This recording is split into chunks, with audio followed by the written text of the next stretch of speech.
This conference will now be recorded.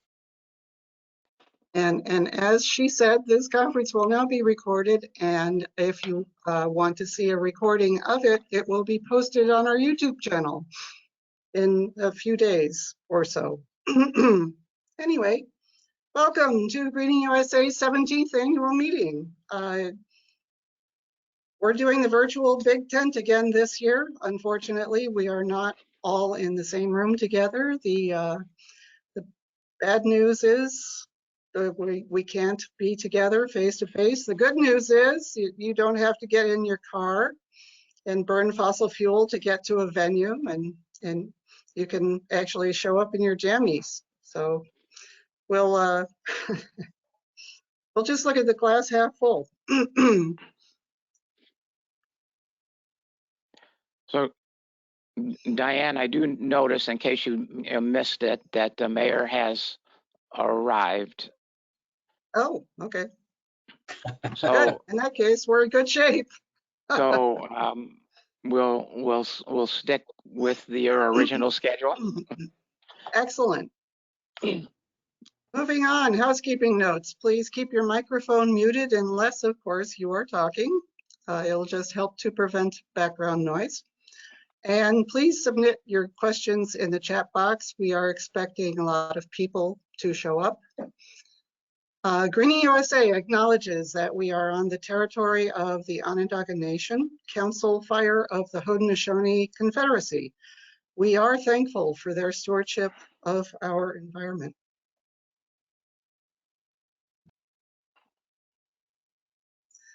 So our agenda today, the mayor will be speaking first. That's good news.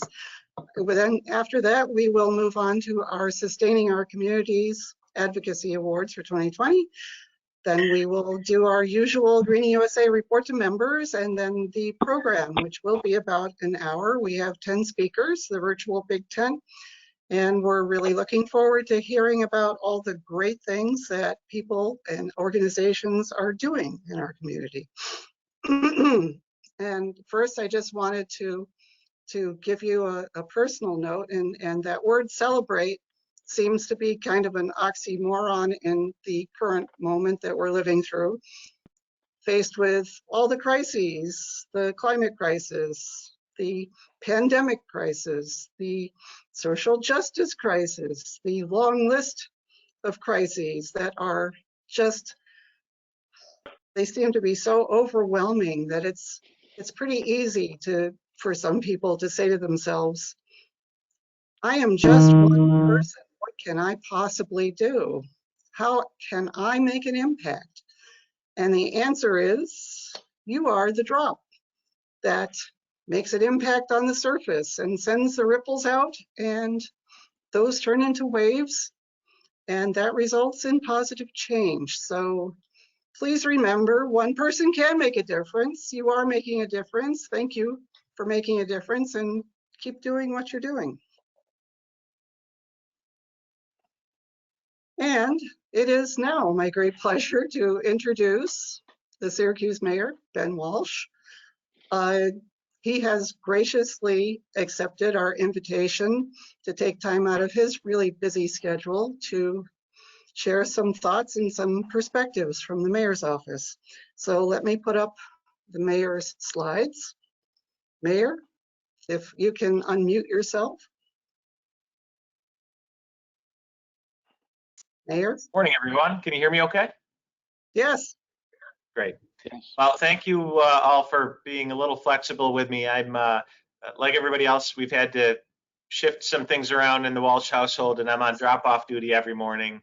And so everything just happened to work out perfectly with my 11-year-old and my 7-year-old, which I can rarely say, but we got them off to school, and I'm here in the office. So thank you all again for bearing with me. So really excited to address all of you this morning. It's been a while since I've gotten together with GreeningUSA, and we've accomplished a lot since then. So I want to congratulate all of you on what has been a trying year for everyone, but really excited about looking forward to what's next. Given the timing of the presentation, the Common Council is going to be voting on our annual budget next week. So I thought it would be helpful just to give everyone an overview of the budget, help you understand how it ties to our overall vision for the city.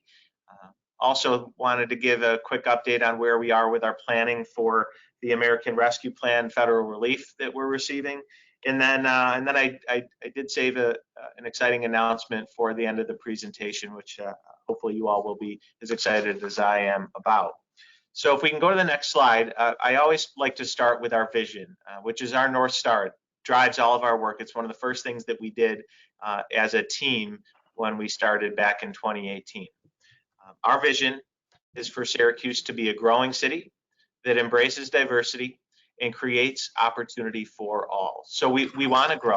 By most metrics, we haven't grown in recent decades, but we don't want to grow for the sake of growth. We want to grow in a way that ensures that everyone benefits from that growth and that opportunity, and particularly communities that have historically not benefited from growth. Our marginalized communities are communities of color.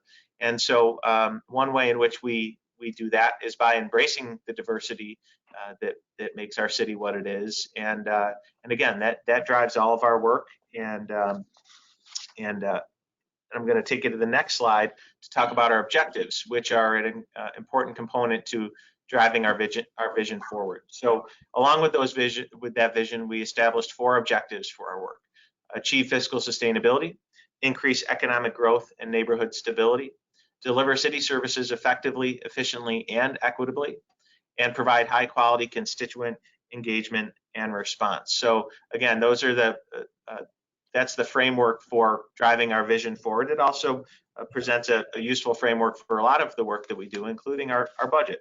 So let's talk about our budget. If we can go to the next slide, just some overall realities to be aware of. Our revenue growth has been and likely will continue to be stalled by the pandemic, and it's an important. I think it's important to remind ourselves that we all are still in the pandemic. We're seeing light at the end of the tunnel. I see the county executive on, and I think you'll be hearing from him later, but he and his team at the county health department have done a great job helping us through this very difficult period. We're getting more people vaccinated, and so things are starting to get back to some semblance of normalcy, but we're not there yet. We probably won't be there for quite a while still. So we're going to continue to deal with challenges associated with the pandemic.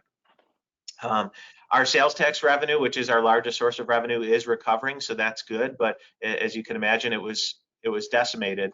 I did see a note in here. Can everyone hear me okay? Yes. Thumbs up. Okay. Sometimes they have connection issues, so I'm going to keep going. Our sales tax revenue was decimated for a good portion of the pandemic, and it is recovering, but it's a reality that we're facing. Our state aid was withheld for the majority of 2020, but we are seeing our state aid restored at $71.8 million. That's our second largest source of revenue. Our third largest source of revenue is property tax, and we have seen continued growth in our city assessed valuation, which does provide some new revenue for both the city budget and the school's budget, which is important. And I mentioned the American Rescue Plan, and it will accomplish exactly what it set out to. It is going to provide relief and help us to recover from the pandemic. I want to use this opportunity to call out our Senate Majority Leader and our New York State Senator, Chuck Schumer. His leadership position could not have come at a better and more important time for us.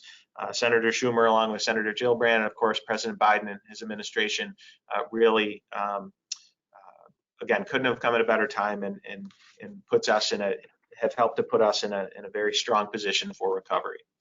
So if we go to the next slide, just some highlights of the budget. So the total budget is $264.9 million. We are using about $20.7 million of federal relief from the ARPA funding to balance the budget. Again, that makes up for the ongoing revenue challenges that we have associated with the pandemic. Given the fact that we're not the only ones going through fiscal challenges, we did not feel it was an appropriate time to raise property taxes. So there's no property tax rate increase. It is an important time to get our city services back to pre-pandemic levels. We had to make some contingency spending cuts over the past year that limited some of the services that we provide. So we're back.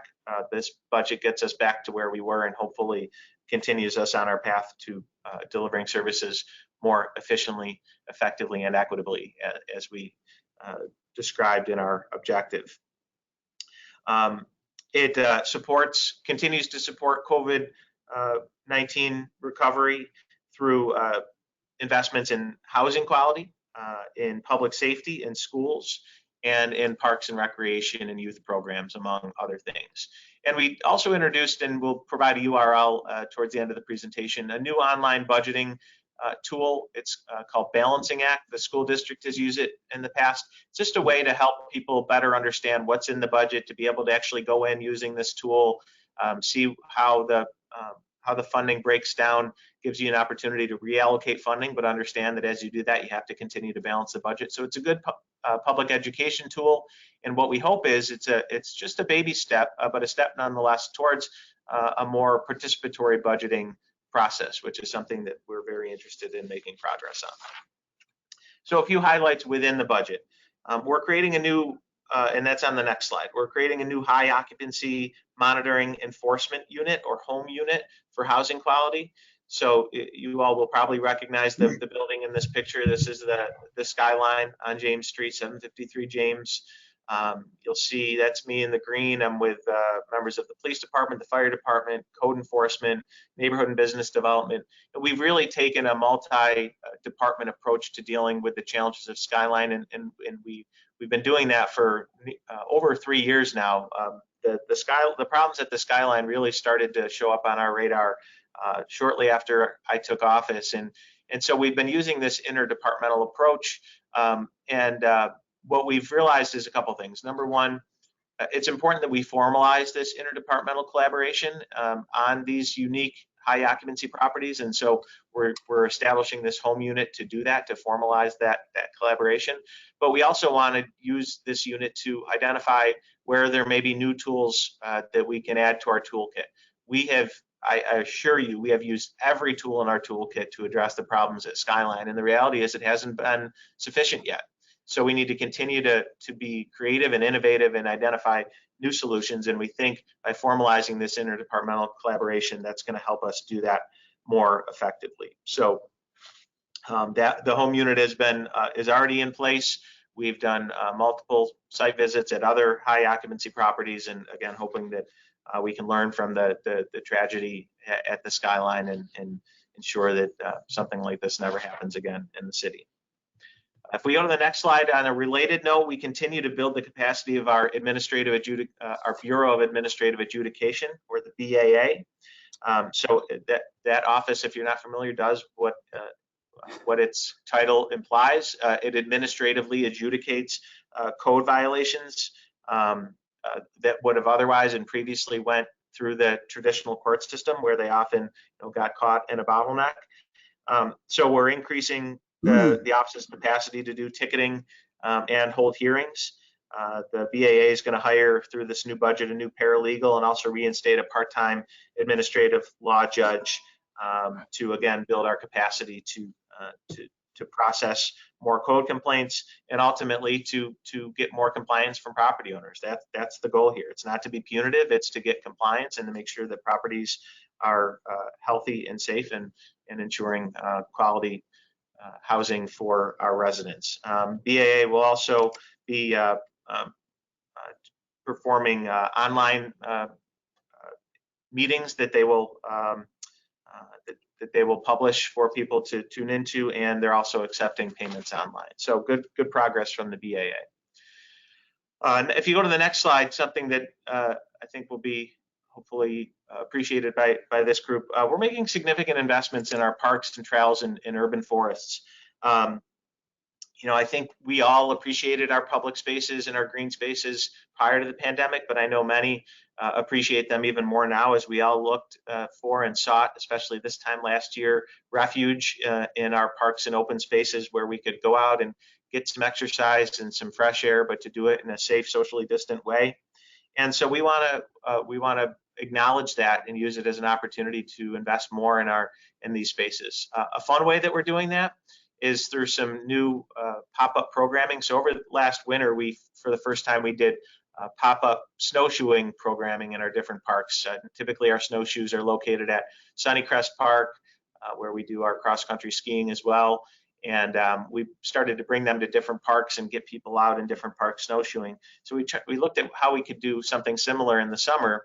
Now, we don't have large bodies of water in many of our parks, but you're looking at Upper Onondaga Park where we have Hiawatha Lake. So this year we're actually going to be renting kayaks in Hiawatha Lake, and hopefully we're going to move those around, ideally over at the Inner Harbor, into the creek, Onondaga Creek, and again, just try to come up with new and creative ways to use our waterways.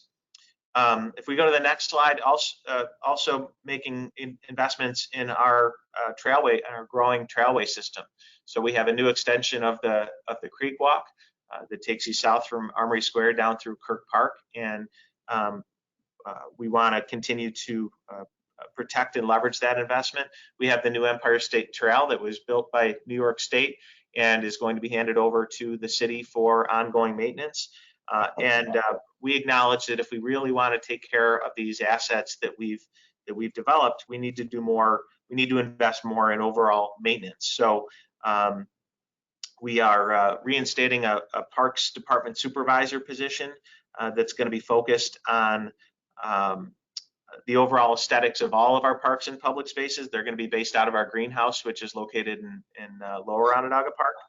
And we're also hiring a new dedicated park staff person to oversee cleanliness and maintenance of our trail system. So you will see them going along the Creekwalk, the Empire State Trail, and some of our other trails, making sure that they're staying clean, maintained, safe.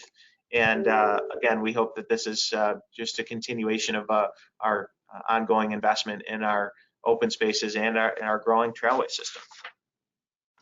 I want to touch on public safety quickly. So we are continuing to invest in public safety.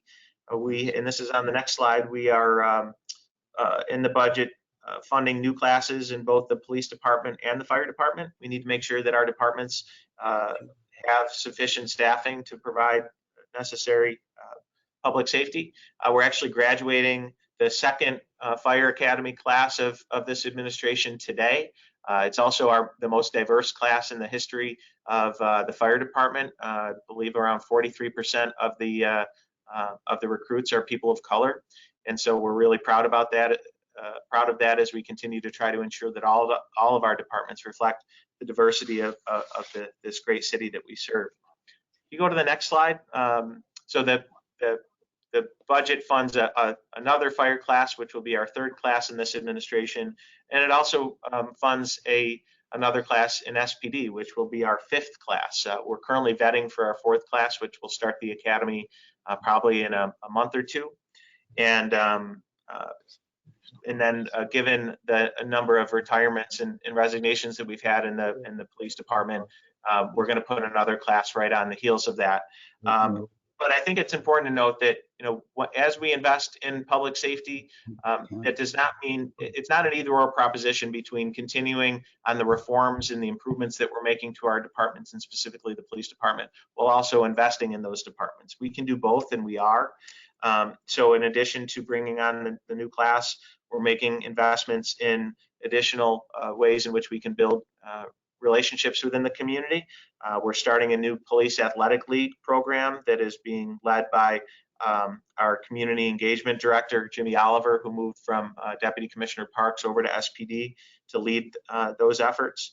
We're also investing in important safety and quality of life details. Our gun violence suppression detail, we will have special details for burglaries, street racing, dirt bikes, ATVs, fireworks. People ask sometimes, well, why are you focused on this? Why are you focused on fireworks when you have, gun violence? We have to be able to walk and chew gum at the same time. We have a lot of challenges in the community, some of which are appropriate for SPD to address, some of which are not. So we're also looking as part of our reform efforts at how we are doing co-response and finding the right resources for people. But the reality is we have a lot of challenges. We need to be able to address all of them as we continue to work on important and necessary reforms. As has been publicized, we're also reinstating the ShotSpotter program, which was a victim of our contingency budget cuts. Actually, we've already reinstated it. If you go to the next slide, on the theme of the environment, so we have an existing division called the Info Services Division. They're kind of our utility knife in DPW that does a little bit of everything. We want to formalize a lot of what they do, which is overall environmental maintenance and beautification in the city.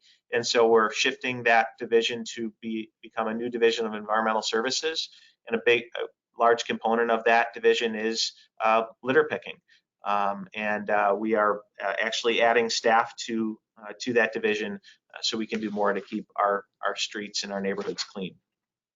If you go to the next slide, something that has been in the news recently, we are preparing for in this budget a new municipal sidewalk program, something that has been a priority of mine since I took office. It's a significant undertaking, but I think all of us would agree our current sidewalk system isn't working, where the maintenance falls on property owners. So we're proposing to take over that the maintenance with a relatively nominal fee to property owners in the city.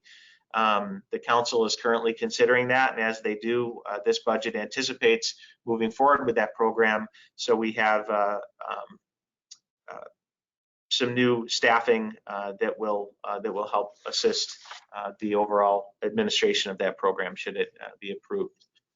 Last few slides here, I mentioned, if you go to the next one, the balancing act tool. So this is the URL. I already explained it. I don't need to do it again. I would encourage you to check that out and to play around with it. And I think it'll give you a good sense of what's in the budget and what our constraints are. Yeah, if you have a chance, check it out at your convenience. Next slide. I mentioned the federal funding, the American Rescue Plan, and we are still waiting for formal guidance from the federal government.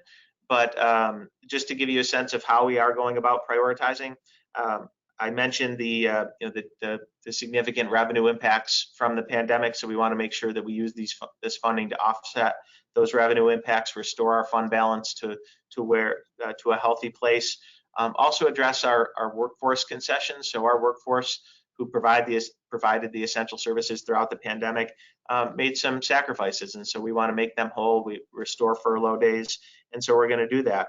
But then once we kind of get our own house in order, we really want to look at what are those transformational investments that we can make with this likely once in a lifetime opportunity, $126 million, to really move the needle on some significant challenges that we had before the pandemic and will likely have after, whether we're talking about infrastructure, and that can be anything from traditional infrastructure, green infrastructure, to digital infrastructure, addressing the digital divide, and a number of other issues. Housing will be a significant component.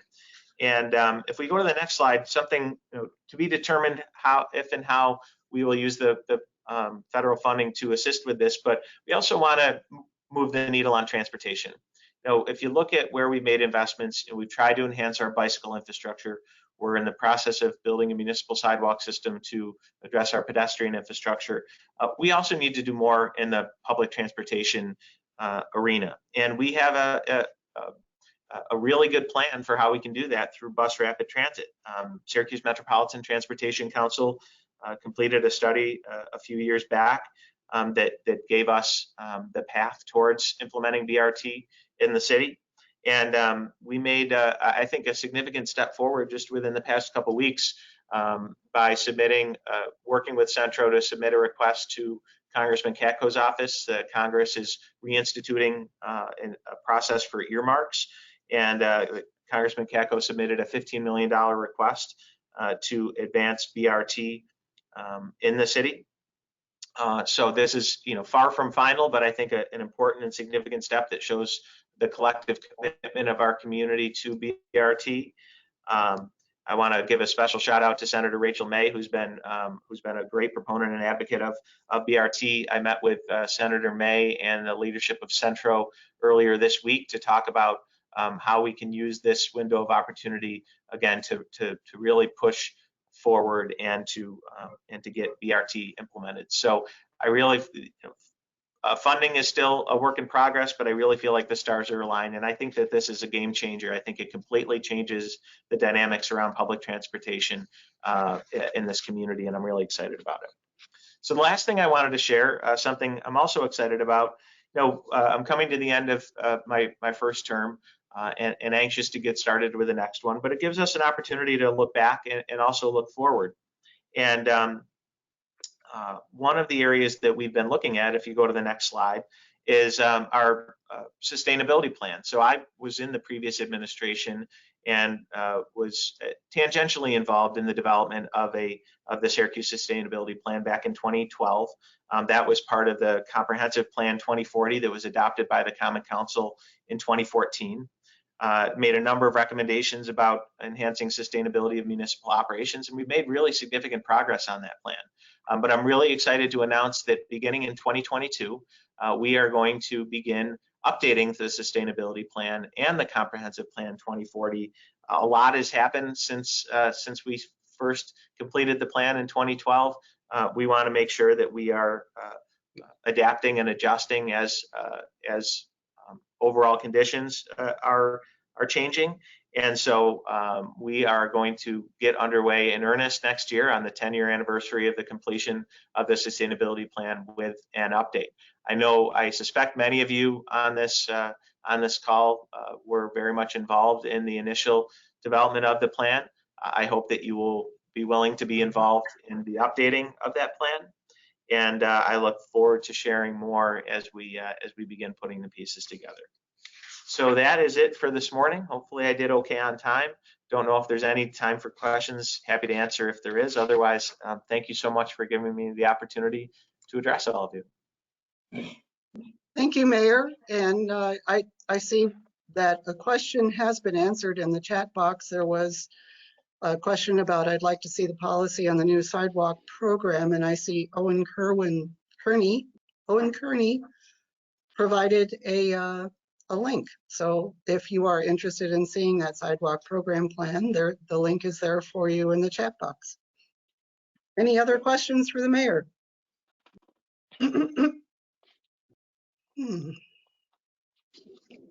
Well, thank you very much, Mayor. We sincerely appreciate it. We look forward to seeing that sustainability plan. We gave the city an award for their sustainability efforts quite a number of years ago, and we look forward to doing that again. Wonderful. Thank you so much again for the opportunity. I look forward to working with all of you.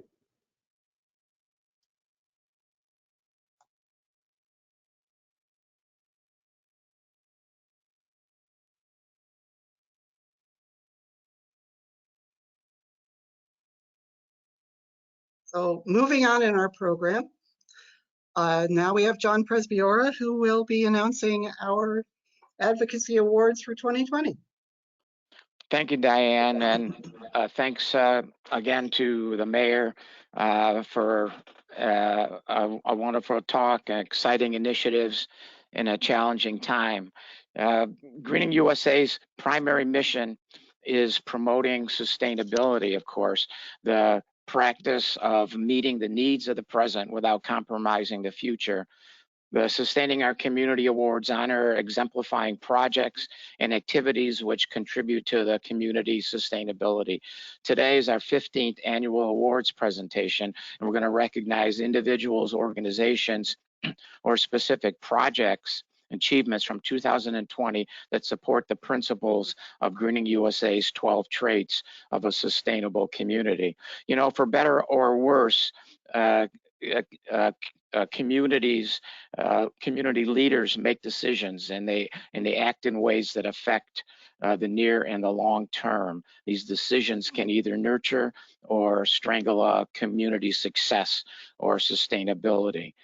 Today, we're going to honor 6 leaders or actions that have actually nurtured our community in 2020.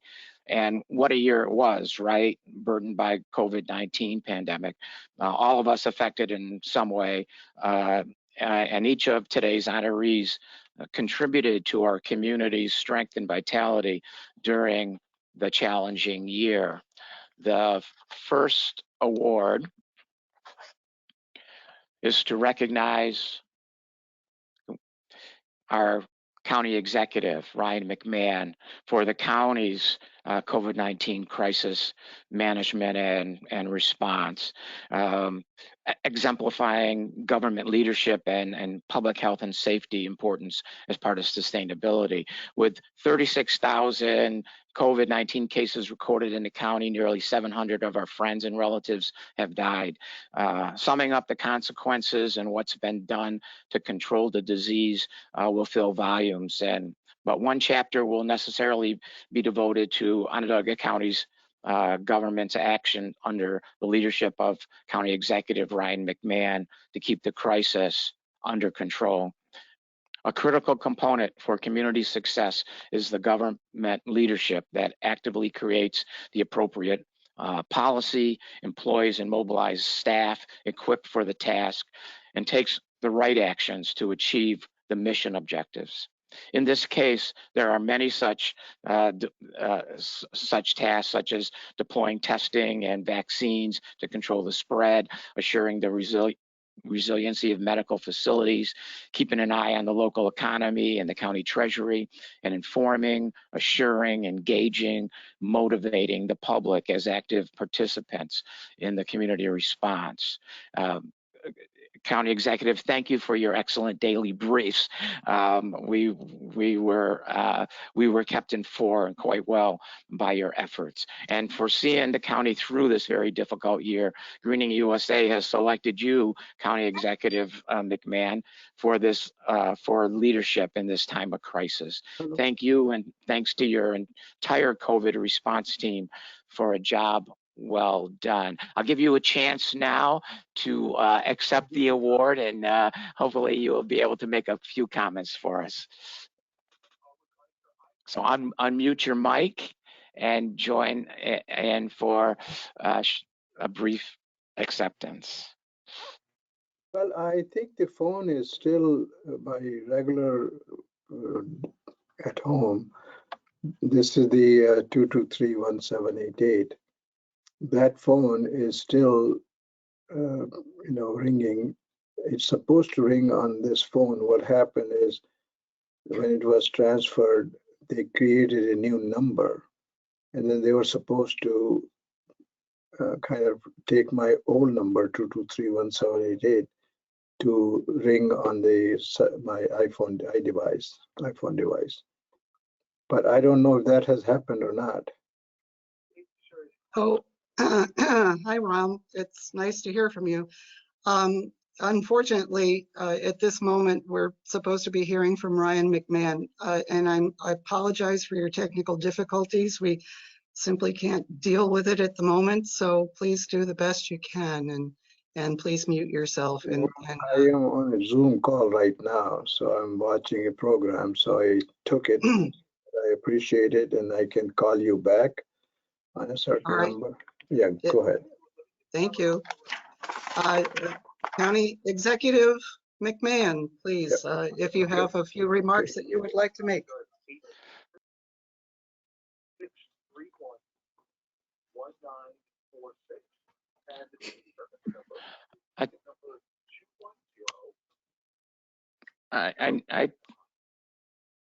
I know, so please, everyone on the call, would you mute your microphones?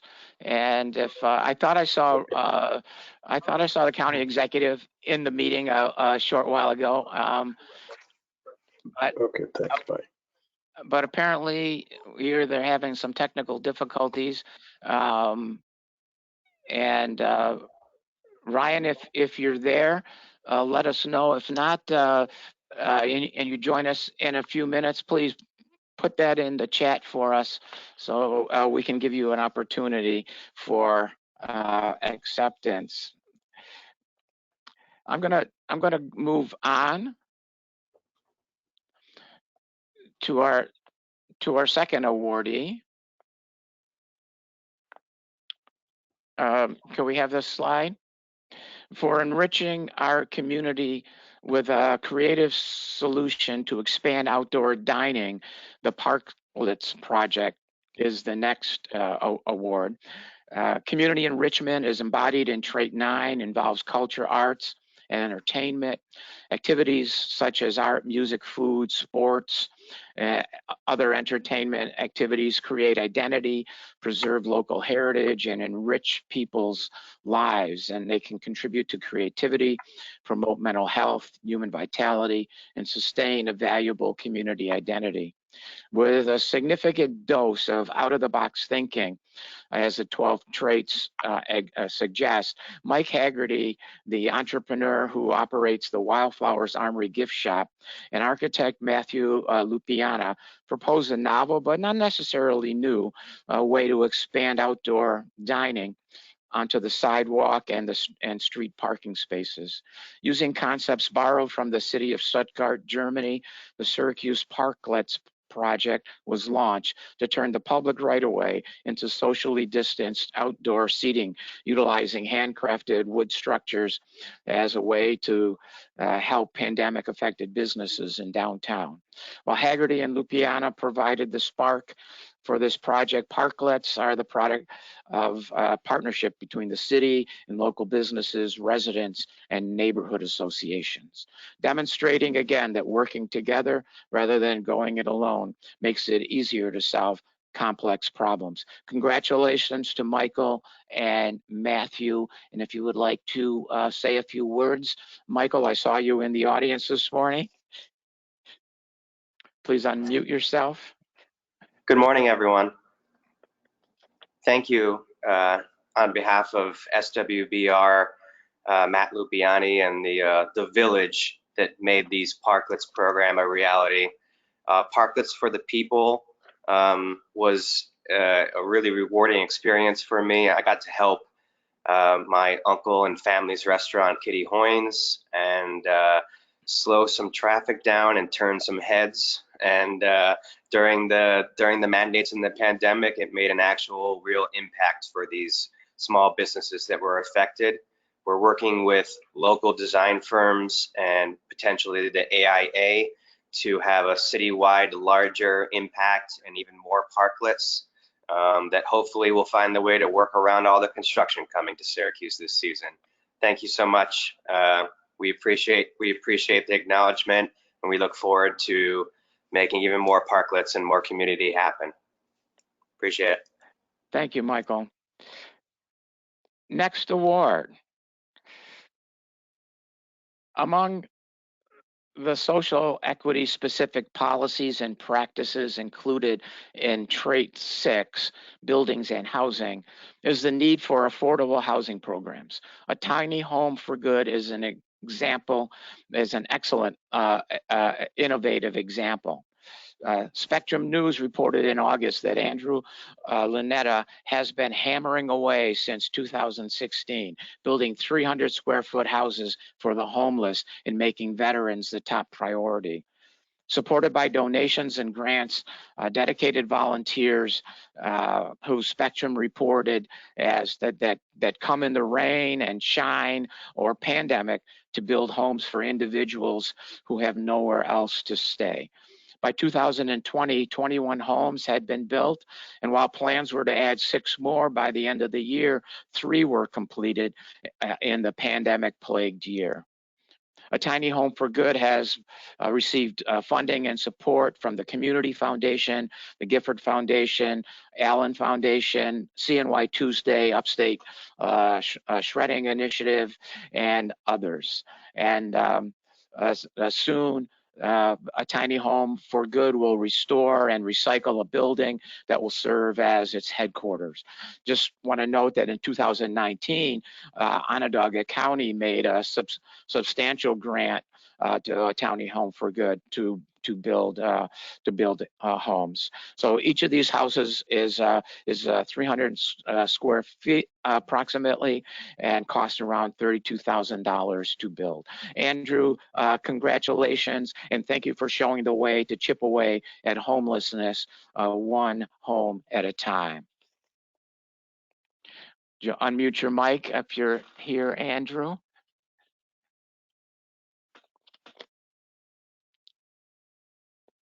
I didn't see Andrew's name pop up, but I'm not sure the icons are so small.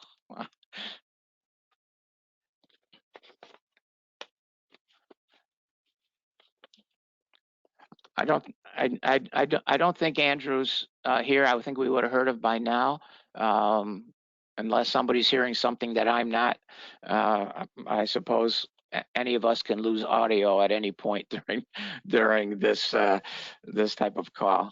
I think we'll move on to our next award, E, and trait 12, community engagement. It states in part that communities whose residents engage in civic affairs have a tendency to adopt policies correlated with greater sustainability. Organizations can assist governments with their mission, as well as participate in the development of public policy. Strong community-based associations can counter well-funded special interest political influence. The CNY Solidarity Coalition is an excellent example. Formed in 2016 to challenge the threat posed by the Trump-Pence-Ryan agenda, Central New York Solidarity subscribes to the principle that working together, we are stronger.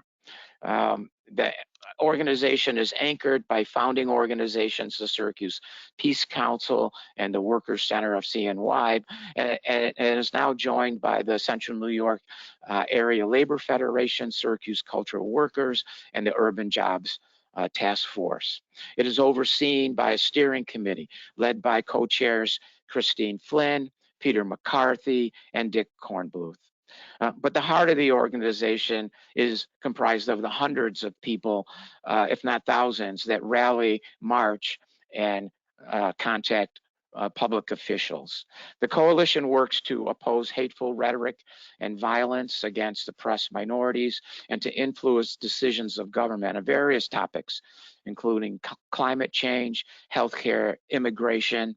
And they do this by generating organized pressure on lawmakers and amplifying the voices that may otherwise be drowned out by the well-funded special interests. So for working to bring the people of Central New York directly into the political process, the CNY Solidarity Coalition is named a Sustaining Our Community winner for 2020. And I saw a couple of people from CNY Solidarity here. I don't know who is going to want to make some remarks, but please, either Dick or I saw Peter on the call. Unmute yourself and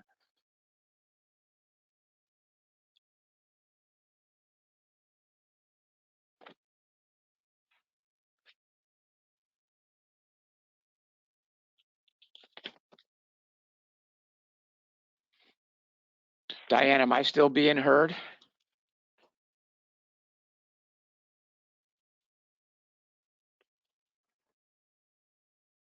I hear you, John. Okay. Okay, thank you. Hello, can you hear me now? Yeah. Pete. Okay, great. Thank you. Very quickly, as John said, thank you, GreeningUSA, for this honor. This is we really appreciate it. So as John mentioned, the CNY Solidarity began literally weeks after the 2016 election, and we have been meeting essentially twice a month since January of 2017. We are a volunteer-based community action organization.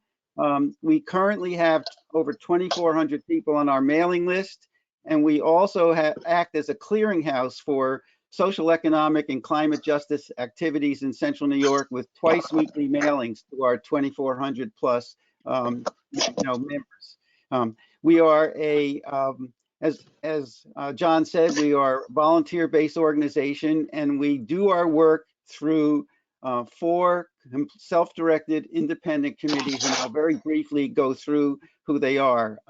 Indivisible 24, which is focused mostly on national issues, has also supported state issues such as Invest in Our New York, the New York State Health Act, and police reform.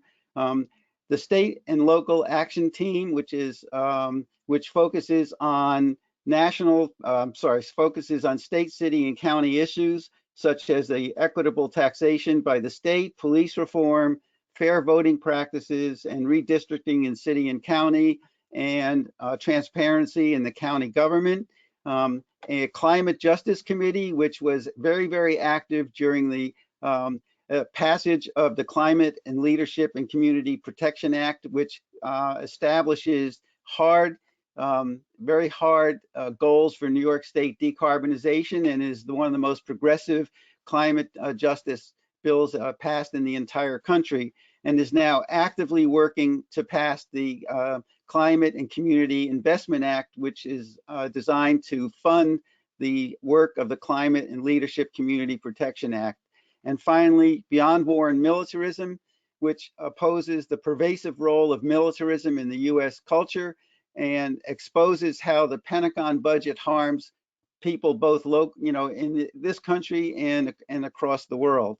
So these are the four basic committees that Climate Justice Committee, State and Local Action Team, Indivisible 24, and Beyond War and Militarism operate within our community. We support local organizations that work for economically disadvantaged groups and people of color and other marginalized groups. If you are interested in the work of the Solidarity organization, CNY Solidarity, I will put our website into the chat, and you can sign up to be on the mailing list. Thank you very much. And thank you very much, Dick, and congratulations to you and the coalition. Keep up the good work. The next award, Greening USA's Trait 7 says, sustainable communities must take steps to rapidly replace energy generated from fossil fuels and with renewable alternatives, and strive to make these alternatives available and affordable to all citizens. Heat Smart Central New York is doing just that, a community outreach and education campaign with the objective to improve the efficiency of heating and cooling of our homes and businesses through air sealing, insulation, and the installation of ground source and air source heat pumps. Building on the success of the Solarized Central New York campaign, Heat Smart Central New York is supported by NYSERDA's Clean Heating and Cooling Communities program, and is a partnership of the Central New York Regional Planning and Development Board, the Alliance for a Green Economy, and a team of volunteer experts. As reported on the Heat Smart website, in the past 2 years, the households participating have cut local greenhouse gas emissions by 360 tons annually and 7,640 tons over the lifetime of the systems. On average, each home upgraded with heat pumps cuts more emissions each year than taking a gas engine car off the road. For full disclosure, I replaced my gas hot water heater in 2020 with a heat pump model with advice from Lindsay Spear, and with her assistance and direction and guidance, I was able to receive a $700 rebate from National Grid, and I think I'll get the $300 US tax credit when I file my tax return. So I want to say thank you to Heat Smart CNY. Congratulations to AGREE and the Regional Planning and Development Board, a frequent flyer of Greening USA events and award program, by the way. Congratulations on a job well done. I don't know if anybody's here from Heat Smart. Lindsay was going to try to be here. Yes, I'm here. Go ahead, Hi, Lindsay, please. A minute. I'll give you about a minute because I know you're going to talk later as well. Yes. I just want to really focus on thank you for this amazing award on behalf of the whole team at Heat Smart CNY. And there's a lot of people I'd like to recognize as part of that team. First, Scott Smith and Sue Doherty at NYSERDA's Clean Heating and Cooling Communities team for funding our efforts and connecting us with so many different programs around the state. The Central New York Regional Planning and Development Board team from Chris Carrick and Amanda Mazzoni, my colleagues at AGREE who have lent a hand, Andra Lemanis, Jessica Aguilera, Jessica Cordero, and Amber Ruther, and most importantly, our dedicated steering committee volunteers who have really shaped the program to be what it is. including Dick Kornbluth, John Manning, John Shaheen, Marion Brown, William Sunderland, Ellen Lentz, Andrew Simkin, Peter Worth, Barbara Henza, Brendan Fox, Josh Stack, Sally Ward, Tom Martin, and Ashley Rivera, and all the other interns of the past 3 years. I want to also thank our partner installers for working hard to help get the important energy efficiency and heat pump projects completed. Those include Halco, Simply Install, Snug Planet, MP Environmental, and ACES Energy. And all the community partners and municipalities that have worked with us to host and promote events, especially including GreeningUSA, who has been steadfastly sharing our events. And to our sister campaigns, including Heat Smart Tompkins, Heat Smart Finger Lakes, Heat Smart Mohawk Valley, and Heat Smart Southern Tier, who in this time of pandemic, we've all been partnering together to share our webinar content because it doesn't really matter where we are. So we couldn't have done it without all of these partnerships, and I look forward to talking about building more partnerships in a few minutes. Thank you very much, Lindsay. It's glad to hear there's quite a community involved in that program. Thank you. I'm running a little over on time, but I have just one more community award and then 2 member awards that I need to announce. The next award winner is Lanessa Chaplin of the New York Civil Liberties Union. GreeningUSA's 12 traits are based on the 3 overarching principles of equity, economy, and environment. Equity is the state quality or ideal of being just, impartial, and fair. And this is a principle which shouldn't be compromised. When community actions enhance one group at the expense or detriment of another, equity is diminished, which means the entire community is diminished, unbalanced, and unsustainable. Lanessa Chaplin, Esquire, is Assistant Director at the New York Civil Liberties Union. I first heard Lanessa when I attended a panel presentation on fair housing. And then I heard her talk about the injustice the I-81 Viaduct project created when the highway rolled over and through a community when equity was neglected at another panel presentation. Lanessa has since been a panelist at more than one of GreeningUSA's Green Bag Lunch programs because this is what she does. Her legal career began in 2012, working on behalf of inmates to right the wrongs of lower courts. And when she was a staffer at the New York State Assembly, she worked on anti-poverty initiatives and criminal justice reform. In her role at New York Civil Liberties Union, Lanessa leads the I-81 environmental justice advocacy. Her work includes identifying residents' concerns and advocating in their interest. In 2020, Lanessa was lead author of this New York Civil Liberties report titled Building a Better Future, the Structural Racism Built into I-81 and How to Tear It Down, which was released in December. It is an honor to include Lanessa Chaplin as a GreeningUSA Sustaining Our Community recipient for 2020. Lanessa, are you there? Yes, I'm here, and thanks so much for recognizing the work that the New York Civil Liberties Union is doing. We're really, humbled and grateful to have the recognition of an organization held such in high esteem like GreeningUSA. And just to the point, we couldn't have done this work without our incredible coalition partners and volunteers who canvass the community with us every weekend for almost 2 years. And my essential partner in crime, David Rufus, who is the I-81 full-time organizer. So thank you so much for this. You're welcome, and thank you for being here. And I know we're going to hear from you a little bit later as well. Next, I want to talk about 2 GreeningUSA members with a member service award recognition. And, like everybody who has talked here today has said, it takes a team, it takes a village, and that's true for GreeningUSA as well. Melanie Hale became a GreeningUSA board member in 2018 and served admirably in that capacity through February of 2021, although she participated with us before she became a board member doing graphics work to help us out with some of our brochures and other graphical elements.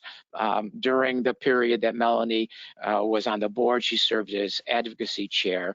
Her sustainability interests are diverse. She never shied away from taking a deep dive into issues the board needed to be aware of. She investigated hazardous chemicals such as firefighting foams with PFAS compounds in them.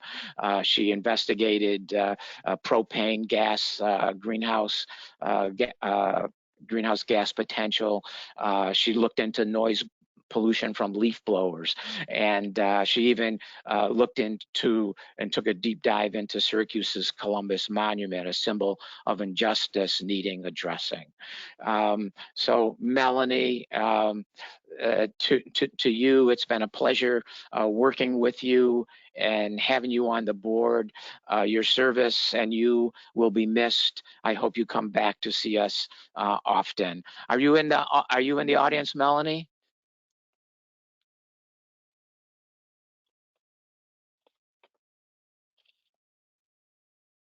Perhaps not. Melanie does have a real daytime job, working, I think, 12-hour shifts doing tests at a lab for, actually, I think she's been involved in COVID testing quite a bit.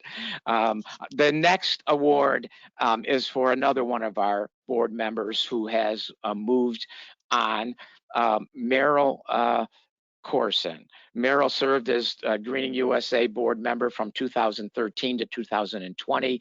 Her responsibilities have included chair of the education committee, board treasurer, and board secretary at various times during her tenure. When Meryl decided to return to graduate school to pursue an MBA and then decided it was time to raise a family, GreeningUSA lost out. As something had to give, right?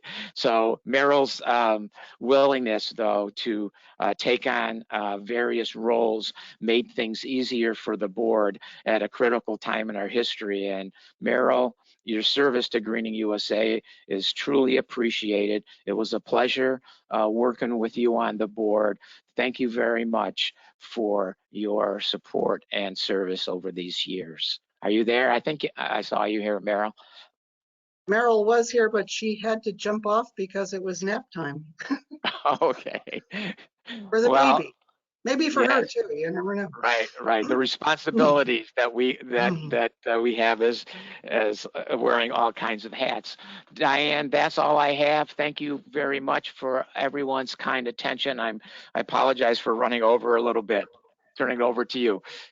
Well, thanks, John. You always do a great job on the awards, and we very much appreciate it. I wanted to throw in about Meryl also that I was just remembering that she organized this massive Sustainability Academy event in the Westcott neighborhood, which was absolutely awesome. So another accomplishment on her part.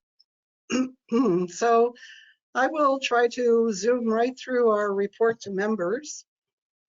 We are a 501c3 New York State educational nonprofit, and we were incorporated in 2004.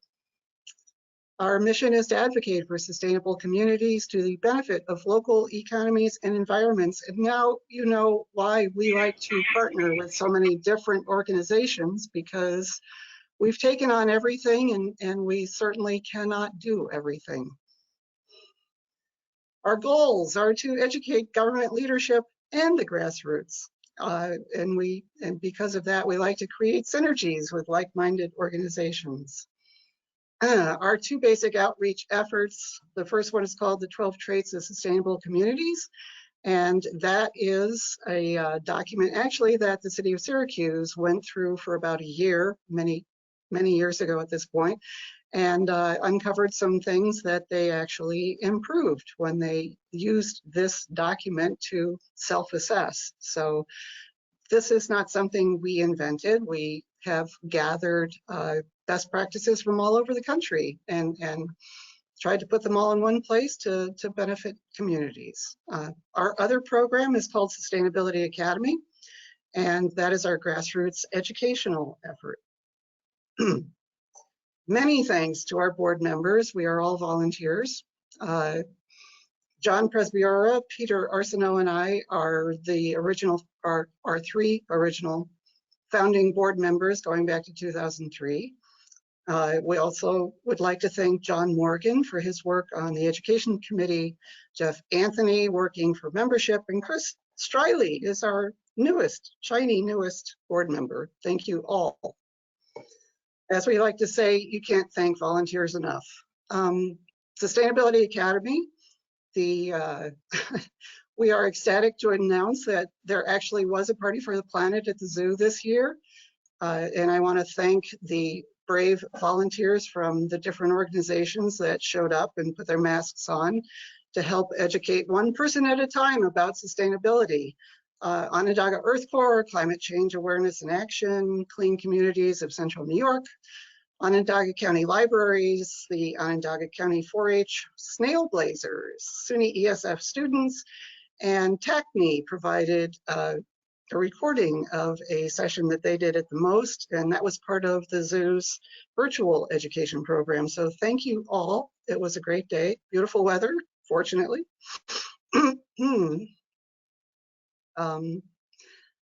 We have been at it with our Green Bag Lunch program monthly, usually second Tuesday of the month, Fridays at noon. And we covered such diverse topics as air pollution in Syracuse and the I-81 project. That one attracted a lot of attention. Earlier in the year, we did a resolution roundtable where we discussed what matters to you to try to focus our efforts for 2021. We had a session on protecting the Skinny Atlas Lake watershed. Biodiversity, what it means, why it's important for survival. We used a recording of that session as part of the zoo's virtual education program as well.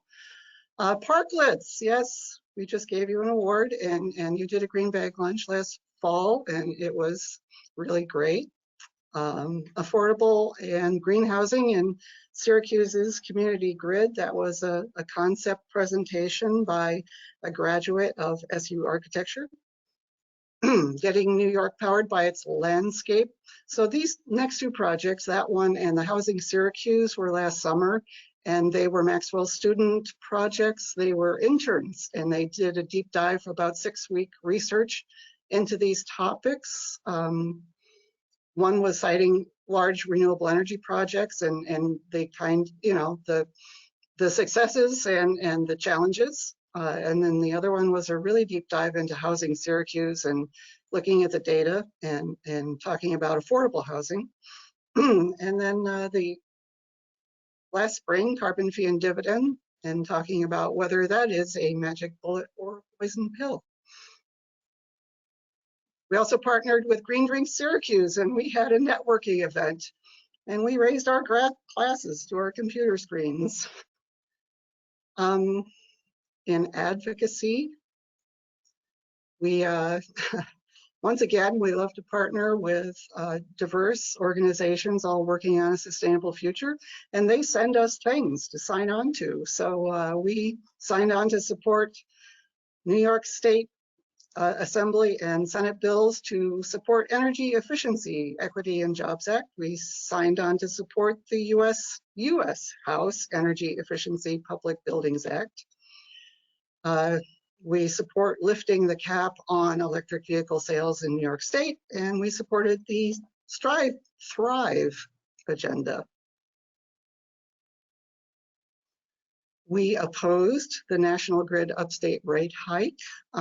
We supported ending non-essential fossil fuel subsidies in New York, supported the Transportation and Climate Initiative Act in New York State, and we urged New York State Assembly to stop funding climate destruction. And as John mentioned, Melanie did a deep dive into PFAS, and we signed on to ban the burning of PFAS firefighting foam in New York State. We supported no fossil fuel infrastructure option in New York State. We supported reinstating the New York State plastic bag ban after that was put on hold because of the pandemic. and we opposed those seeking to defund energy efficiency and renewable energy. We were a student sponsor of the great New York State Green Building Conference because, as my friend Katrina says, we like to educate the future green builders of America. In communications, we have a YouTube channel. If you subscribe to our YouTube channel, you just search for GreeningUSA, you will get a notice every time we upload a recording, like a recording of this session. Also, we have Facebook and Twitter. We urge you to follow us on those, and you will find announcements about our future activities on both. We send out a free electronic newsletter, GreeningUSA News Digest. You can sign up for that on our website. On the homepage, you will find a little widget where you can sign up. It's free. We don't share our mailing list with anyone. And you will find our future events in that as well. Plus, we share events from all over upstate New York that are being held by like-minded organizations. And speaking of our website, we had a Newhouse intern last summer who helped us put together a new website for us. Please check it out. Membership. We urge you to get involved with us, join a committee. And if you simply just want to get to know us better, just shoot us an email and attend a board meeting. Just listen to what's going on and what's coming up. And, you know, as you can see, we are involved in a broad, diverse number of topics. And we're happy to let you join us and kind of choose your own path on how you can participate. I see Jeff Anthony is on with us right now. He is our membership chair, and he does a wonderful job of shameless self-promotion. Jeff? Good morning, everyone. As Diane mentioned, I'm Jeff, the membership coordinator. I just wanted to encourage everyone out there. We've got a nice big group, a nice meeting here today. A lot of exciting times in the green building and green world in general. And I just wanted to remind everyone that we are an all-volunteer organization. I don't need to go through the accomplishments and the things that we've done because obviously Diane has just done so. If you like what we're doing, please support us by becoming a member, donating. New committees are being formed for board members, and as Diane mentioned, we're always interested in having people join not only a meeting of the board, but possibly even as a board member. So all the links to either donate or become a member can be found on our newly revised, quite attractive website. And I look forward to hearing from all the groups in this big tent. While no one, we look at the silver linings of this pandemic, and one of the things that I see is our ability to come together, albeit digitally, and hear from different groups. So that's all. Thank you very much for everyone for being here, and have a wonderful day. Thanks, Jeff. So, getting to the virtual big tent, and we have invited, we're really lucky in this part of the world to have a really robust bunch of advocates. I think probably larger than average for a city our size, and really committed and engaged people, individuals, organizations, and it's great. This is a tip of the iceberg of the organizations that we're aware of, and every year we like to set them loose for 5 minutes to tell us who they are, what they're all about, what they're up to, and how we can help them. So our first one is Mark Berger. He is with Onondaga County Soil and Water Conservation District. Mark, if you can unmute yourself. Good morning, folks. Thank you for having me here today. Can everybody hear me? I can hear you. Wonderful. Great. Congratulations on another wonderful annual meeting. I'm the Executive Director of the Onondaga County Soil and Water Conservation District, and I'm also the Program Manager for the City of Syracuse's Skinny Atlas Lake Watershed Agricultural Program. I've presented to you probably 5 years ago now, and I'm glad to have this opportunity to share what we've been up to. As you know, City of Syracuse provides their drinking water supply for their 145,000 residents and businesses through Skinny Atlas Lake. The city has led watershed-wide management efforts on Skinny Atlas Lake since the late 1800s. In 1994, through the New York State Department of Health, the city was provided a filtration avoidance waiver as long as they operated and maintained a watershed agricultural program, particularly focusing on the agricultural land use of the watershed, because it's the biggest land use at 46%. So the goal of that program and all the farmers that voluntarily participate is to keep the soil on the land, the nutrients in the soil, and protect water quality. To this day, I just finished the annual report, and the program has spent $18.9 million.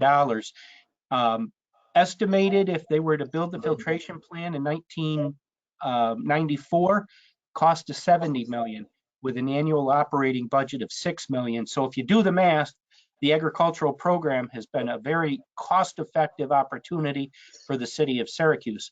The city has put in $13.5 million of those dollars, and our staff, they're great grant writers, and we leveraged their money and secured another $5.4 million in grant funding. We have about 85% of the farms that voluntarily participate, and those farms that are not participating, we still meet with them on an annual basis.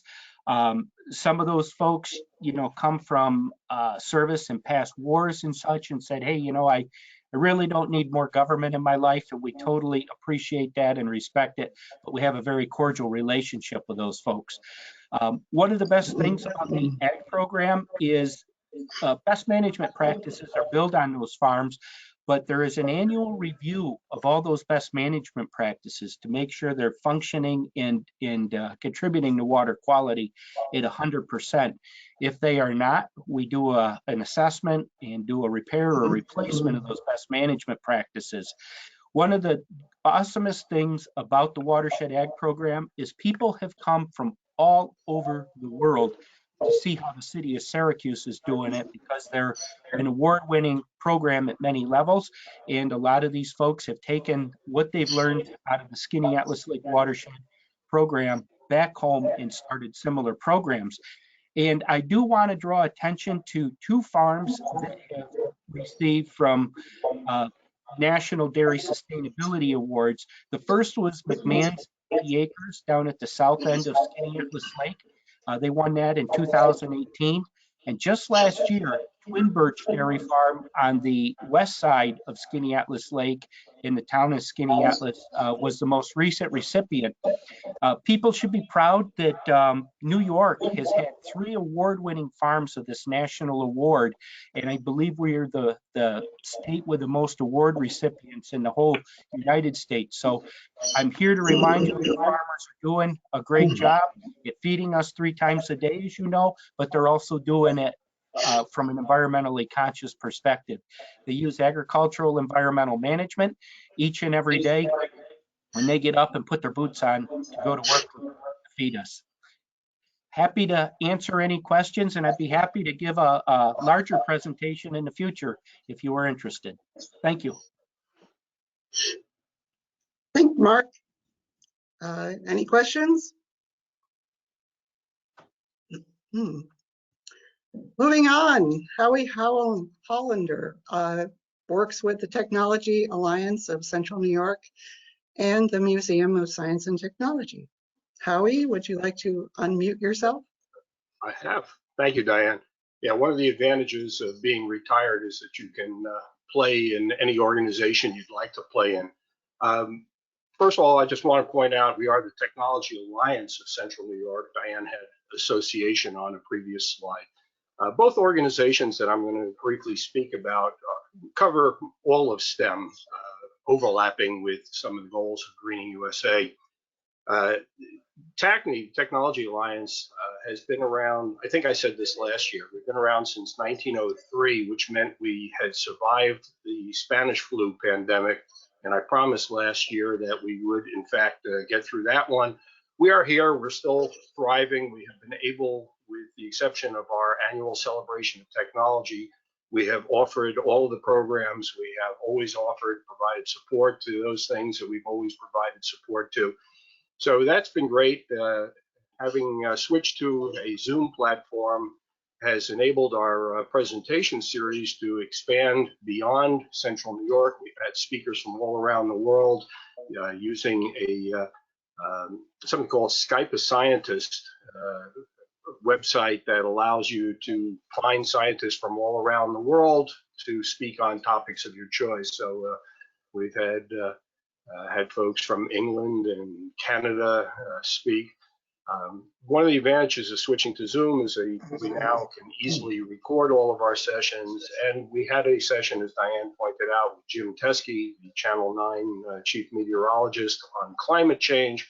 And that allowed us to participate in the Party for the Planet at the Zoo with the virtual presentation.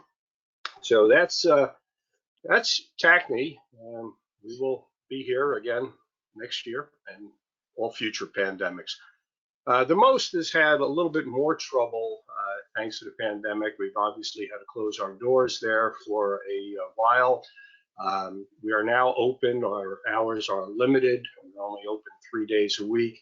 Last year I reported, I believe, that we had just announced the summer camps. The county had originally, we weren't going to have camps across the county, and when they announced it would be okay, most jumped on it, and we had various age group specific STEM summer camps throughout the summer.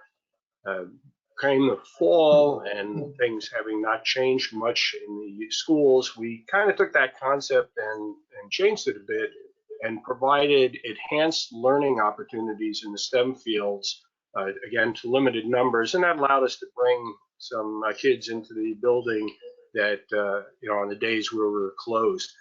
One of the downsides to the pandemic, because of the social distancing, we have shut down the Bristol Omni Theater, the domed IMAX Theater, as well as the planetarium, because the space limitations and just not having enough people coming into the building to make sense. This is a secret I'm about to tell you. It will be publicly announced later in the year, but for those of you who are fans of the IMAX, the bad news is we are not reopening the IMAX Theater. On the other hand, the good news is we are replacing it with a brand new digital theater experience, which will allow us to show large scale, large screen format productions that are only available in digital. Not just the print films that we have been showing for many years. The IMAX company has not been producing new films, so we've been limited there. So that's a big advance for the most. That new projector system will also be a big digital planetarium, so we'll be able to show planetarium shows within our dome theater. And this installation, by the way, we're hoping to have that in early in 2022. This will be the second one in the entire world. There's only 4 of an earlier generation of this product in the world. So we're very excited about that. Look for some announcements, like I say, later in the year. This is our 40th anniversary year, by the way, at the most, and we'll be celebrating that in November. Anybody here in the original Discovery Center for Science and Technology when we were on Clinton Street before we moved to the Armory? Yes, I was. That's about when we moved here, right after the Discovery Center opened. It's a very different experience now in the Museum of Science and Technology. So that's my report. I'll go into the chat box and I'll add the websites. Please join the TACNY listserv. Thanks, Howie. Yeah, We do publicize STEM-related events for other organizations. I always like coming to the GreeningUSA monthly green bag lunches. And during the introductions, there's always somebody who said, I found out about this because I heard about it from TACNY. So get on our mailing list. And if you have events from your organizations that that makes sense for us to share, we'll put it in our calendar and we'll mail it to our members. That's it. Thanks, Diane.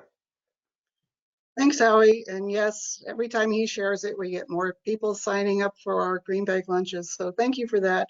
So sorry to hear that the IMAX is gone. It was a family tradition for us to go see the Polar Express on the big screen every year. Well, Polar Express is available in digital. We're not going to be changing, many of the things that we do. What we'll be doing is adding to what we do. Oh, okay. And IMAX specifically is a brand. So we will still have the large screen format, but with a digital experience, the sound system will be upgraded. I know for those of you who've been in there and seen concert films in IMAX, it's hard to believe that we could put a better sound system in. But so, the IMAX-like experience will still be available at the most. It just won't be IMAX. Okay. Well, I look forward to that. Thanks, Howie. Moving on, we have Barry Lentz with Moving People Transportation Coalition. Barry. Thank you, Diane. And I want to thank the whole GreeningUSA team for the ongoing work that they do in organizing this big tent process each year. It's really valuable to be able to hear all the different groups that are able to speak and present the critical work that they are doing. So I'm speaking today as a representative of the Moving People Transportation Coalition.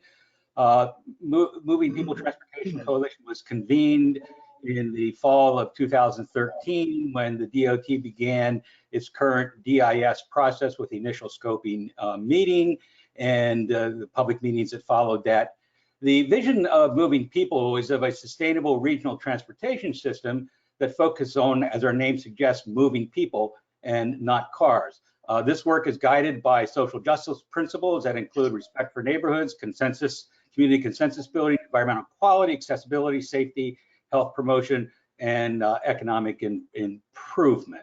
Could you go to the next slide, Diane? So Moving People was an early advocate of the grade level build option that has become known as the community grid. And our advocacy for a community grid includes working to advance best practices and principles of what's referred to as a new urbanism that focuses on human scale design features like walkable blocks and streets, housing, and shopping in close proximity, and accessibility to public spaces. And the real emphasis here is on human scaled urban design, with an emphasis on making sure that highways do not go through cities, and whatever streets and byways that are designed in a way that promotes moving people and not cars. It has to do with things like the lane width of roadways and all kinds of other things like that that improve the quality of life of people rather than focused on moving cars around the city. If you go to the next slide, Diane, thank you. Beyond our advocacy work for a community design according to the principles of new urbanism, we have also worked to promote local hiring goals and enforceable mandates for the I-81 project. We think it's absolutely critical to establish an economic justice mandate for that project that brings money into the city of Syracuse and not into the pockets of people from all over the country that may be retained to do the work of I-81. It's work that we believe that should be done by local residents as much as possible. And we also have strongly advocated from the very beginning using the I-81 viaduct process as a catalyst to improve our regional mass transit system, including implementation of the SMTC Smart One study that recommended a BRT system consisting of two routes, the Regional Transportation City to Syracuse University, and Eastwood to Onondaga County Community College. So moving people in the work that we've been doing since we were convened has held over 20 community forum, press conferences, and other events to engage residents of Syracuse and suburban stakeholders as well in data-based best practices consideration of the best build alternatives and the critical need for improved mass transit. With respect to the latter, I should mention that way back in the March of 2014, the second public forum that Moving People held was on bus rapid transit. And a year later, we held another forum in which we had the folks from Albany who have had a successful bus rapid transit come and talk to us in Syracuse about the whole bus rapid transit process and how we can implement it in the city of Syracuse. From the very first public meetings the DOT held in the fall of 2013 on the scoping process and the public discussions about specific design features based on urban principles such as the walkability, human scale, and so forth have been issues that we have been promoting along with our allies like Rethink 81, CNY AIA, Urban Jobs Task Force, Northside Up 81 Working Group, Community for the Grid, IE1 Cooperative, NICLU, and of course, GreeningUSA. And I want to mention all these groups to emphasize that what we do and what all of these groups do is it's a collaborative process, and it's real critical that that work continues and intensifies in the coming months. And the choice of the community grid as preferred alternative and the modification of numerous design features, the progress that has been made with Syracuse Build and the convening of the I-81 and Big Table that DOT has actively participated in, as well as the new direction of the Biden administration and the Federal Department of Transportation under the leadership of Pete Buttigieg, all are indicating to me that and to us that progress is actually being made in these areas, and we're very excited with the developments that are going on. The recent movement to provide funding through Congress CATCO's $15 million earmark request for the development of funding for a BRT system are all solid examples of progress that is made.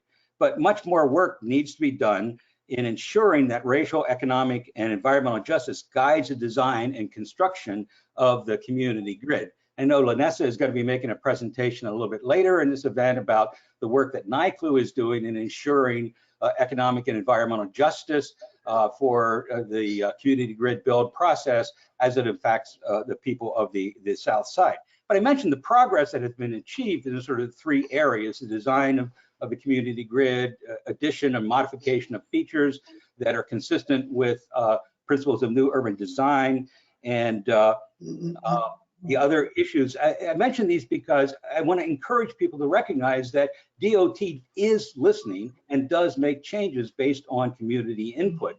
And so because of that, it's very important to realize that they are listening. They do things that are recommended by the community if we have sufficient community advocacy and pressure to make sure that they are hearing and the importance of those issues are built into the design process. So we are now approaching the time when we believe this summer the formal DEIS will be presented to the public. When that happens, that will begin with a hearing and a public comment period. The thing that we want people to know about that hearing and a public comment period is we anticipate that initially DOT will probably try to hold that public comment process to the statutorily required mandated 45-day design discussion of the design of the environmental impact statement. So the first thing we want people to do before you become even involved in looking at all the design features that are incorporated into the new draft environmental impact statement is to let DOT know that you want a longer public comment period. The preliminary DEIS that we have received 2 years ago is over 15,000 pages. Now, when I say 50,000 pages, that's not to intimidate people to the document, because what you need to know in that is much less than that. But anyway, in any case, we don't know all the design changes that are going to be in that. There's a lot of material that needs to be digested, and we need a longer public comment period than 45 days. So I want to encourage everybody to, the first thing you do when the draft environmental impact statement drops is to let DOT know that you want a longer public comment period. We have reason to believe that they might extend it to 60 days, but even 90 days or longer for the formal public comment period would be desirable. So we really want people to have a focus on that initially. And then after that, stay tuned and pay attention for all the opportunities for public comment and public input.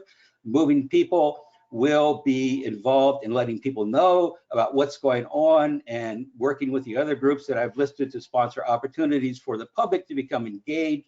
Opportunities are not just DOT driven by their agenda, but are driven by the agenda of the community. So if you're interested in the work of moving people and you want to become involved in the whole process, you can access our email through movingpeoplecny@gmail.com. I'll put that in the chat, so that's up even after our presentation is over, and I'll put other contact information.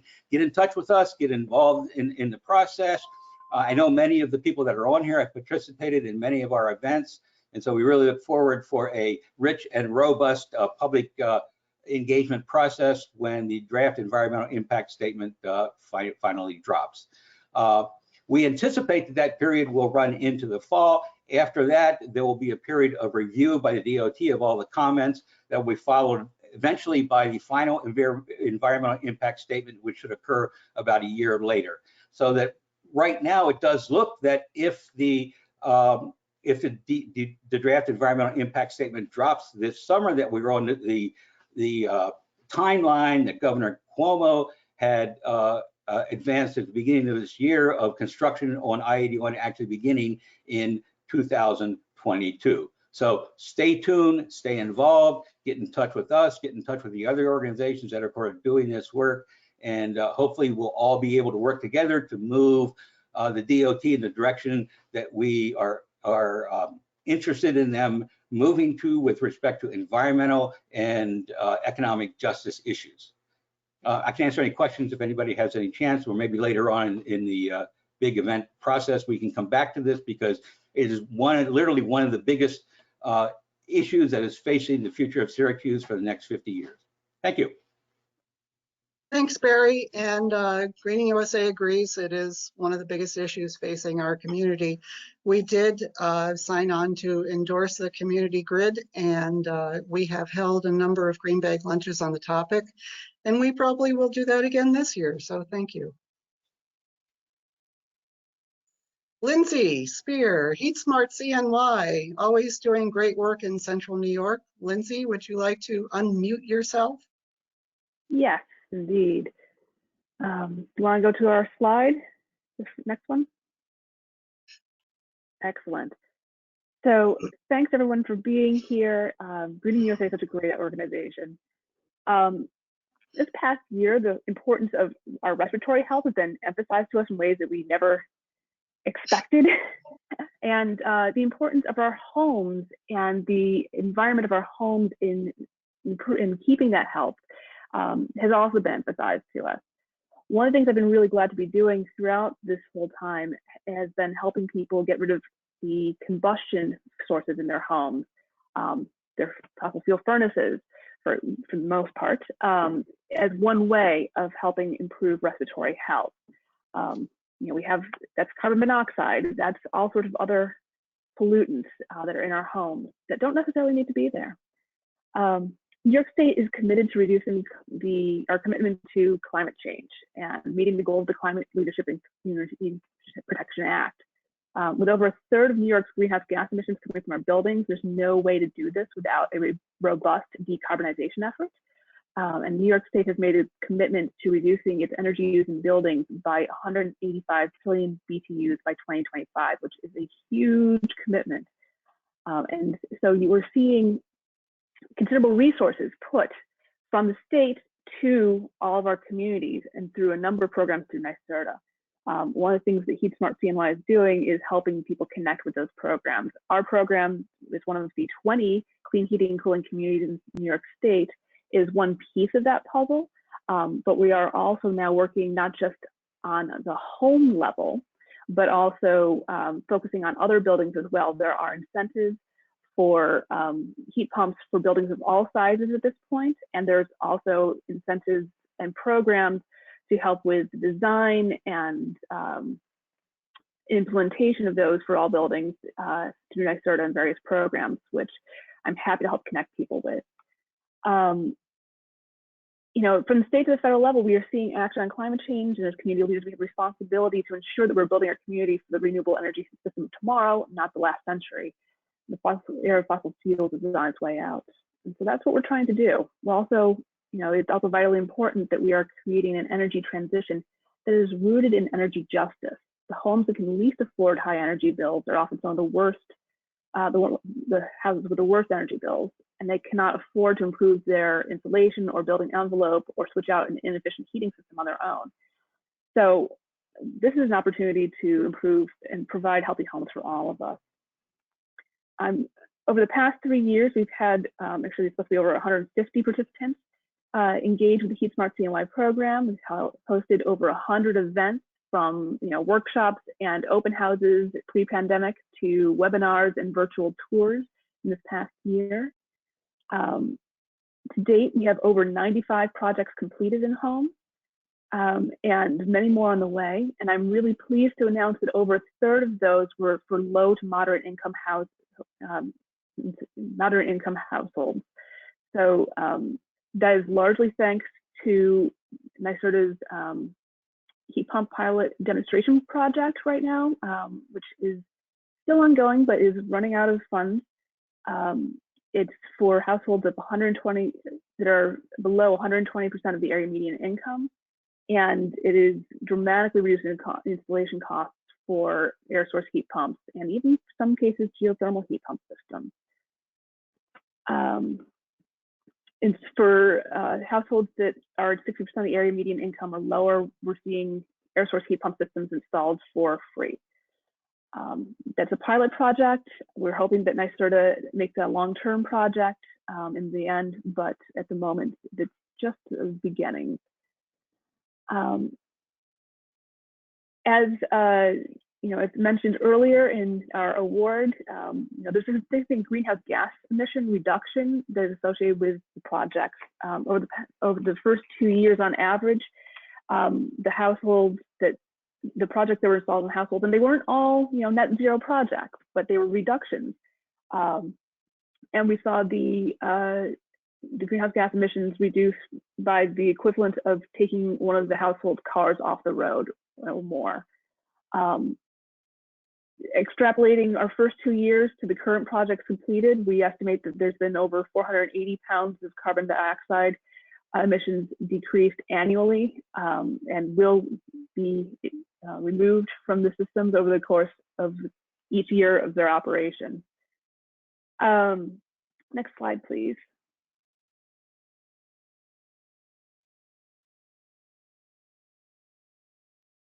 Through our program, we have been seeing, mostly air source heat pumps installed now, but still a significant number of ground source heat pumps.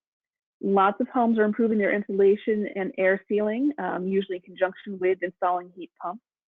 Some homes have chosen to do dual fuel systems, where they're basically pairing a very high efficiency gas furnace with a cold climate air source heat pump, allowing them to future-proof their home and be able to fuel switch depending on energy costs and their commitment to reducing greenhouse gas emissions. So the greener homes will set their set point lower.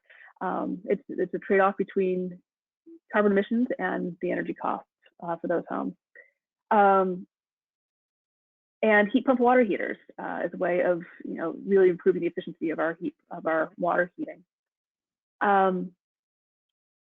Where we are going, in the past year, we've really started to expand beyond just looking at households. It's where a lot of our team is experienced at this point. We're all homeowners. But as I said, we are expanding into working with buildings of all sizes, working with multifamily buildings, working with multifamily performance program providers and flex tech providers. We're expanding our partnerships with more community groups, more experts in the area. We are developing a community of heat pump homeowners. So really trying to build that connections, you know, when you, in the conventional era, when your furnace was on the fritz, or you're like, I don't understand what's going on, what did you do? You usually didn't call a contractor immediately. You like phoned your neighbor like, hey, what do you know about this? We're trying to create that community of people to be as support for each other and you know, learn best practices for operating their heat pump systems. And we encourage anyone who has a heat pump to come and join us with that. We're doing an annual or a monthly heat pump homeowner happy hour on the last Friday of the month. We are doing more outreach in conventional and social media through our many case studies. We've got a new YouTube page for Heat Smart CNY with new videos that we've done. And you know, strongly encourage people to avail themselves of our educational resources. We're also in the process of really upgrading our webpage, and I look forward to being able to roll that out within about a month. We are also, you know, the Clean Energy Communities program through NYSERDA now has a specific piece of the incentive for municipalities and the awards for municipalities participating in that program to partner with us and actually run a hyper-local Heat Smart campaign. And so we are already working with the town of Manlius on this and have discussions with a number of other communities. Ask your municipality if they're being part of the Clean Energy Communities program. There's funding available for the municipalities for those programs. There's awards. And Amanda Mazzoni at the Central New York Regional Planning and Development Board is the contact locally to help people navigate those programs. And, you know, we're thinking big. You know, the house by house, building by building solution for heat pumps is what we have right now as the practical technologies. And there are, you know, district systems do exist, usually on university campuses and large campus situations, but what can we do if we start thinking about the possibilities of using heat pumps, which instead of just creating energy, creating the heat we need, they're capturing the energy and effectively utilizing it to pump up the temperatures we want in our house. So basically for every unit of energy consumed, it's producing, you know, it's amplifying it 2 to 3 to 4 times, even 5 or 6 times, depending on the system. How can we use the waste heat from one building to move it to the buildings that need it? There are amazing engineering opportunities out there, and ways that, you know, I'm talking to a community of architects, of engineers, of professionals. There's many ways that you can help. Join us in thinking big, learn about heat pumps, make a commitment to building the future for a future without fossil fuels. Let's talk about how we can help each other. My contact information, you can find it on our Heat Smart CNY website. We are looking for more people on our steering committee to help build this big tent. We're looking for people to partner with us on events. And we're looking for more discussion about how we can make heat pumps a much more commonplace word in our community and really designed to stop using fossil fuels for heating our systems. It's possible, the technology is there. It's just a matter of the will and the creativity to make it happen. So thank you, everyone. Thanks, Lindsay. I know that we're enjoying our heat pump, heat and air conditioning. Awesome. The Green Building Conference this year had a massive emphasis on electrifying heat and air conditioning and anything possible. So it is definitely an important path to reducing the climate changing gases. Yes, thank you so much. I wanted to note to everyone listening, I hope you're checking the chat box. There are links and email addresses in there that for your use to follow up and get more information from our presenters. Next up, we have Eric Backus with the U.S. Green Building Council, New York Upstate. Eric, unmute yourself. I had the privilege of working with this group for a long time as our Green Schools Chair. And green building is definitely another huge answer to the climate crisis question. Eric? Well, thank you, Diane. Appreciate the opportunity to speak to everybody this morning. You know, I think everybody knows who we are. You've heard of, most of you have probably heard of LEED, Leadership in Energy and Environmental Design.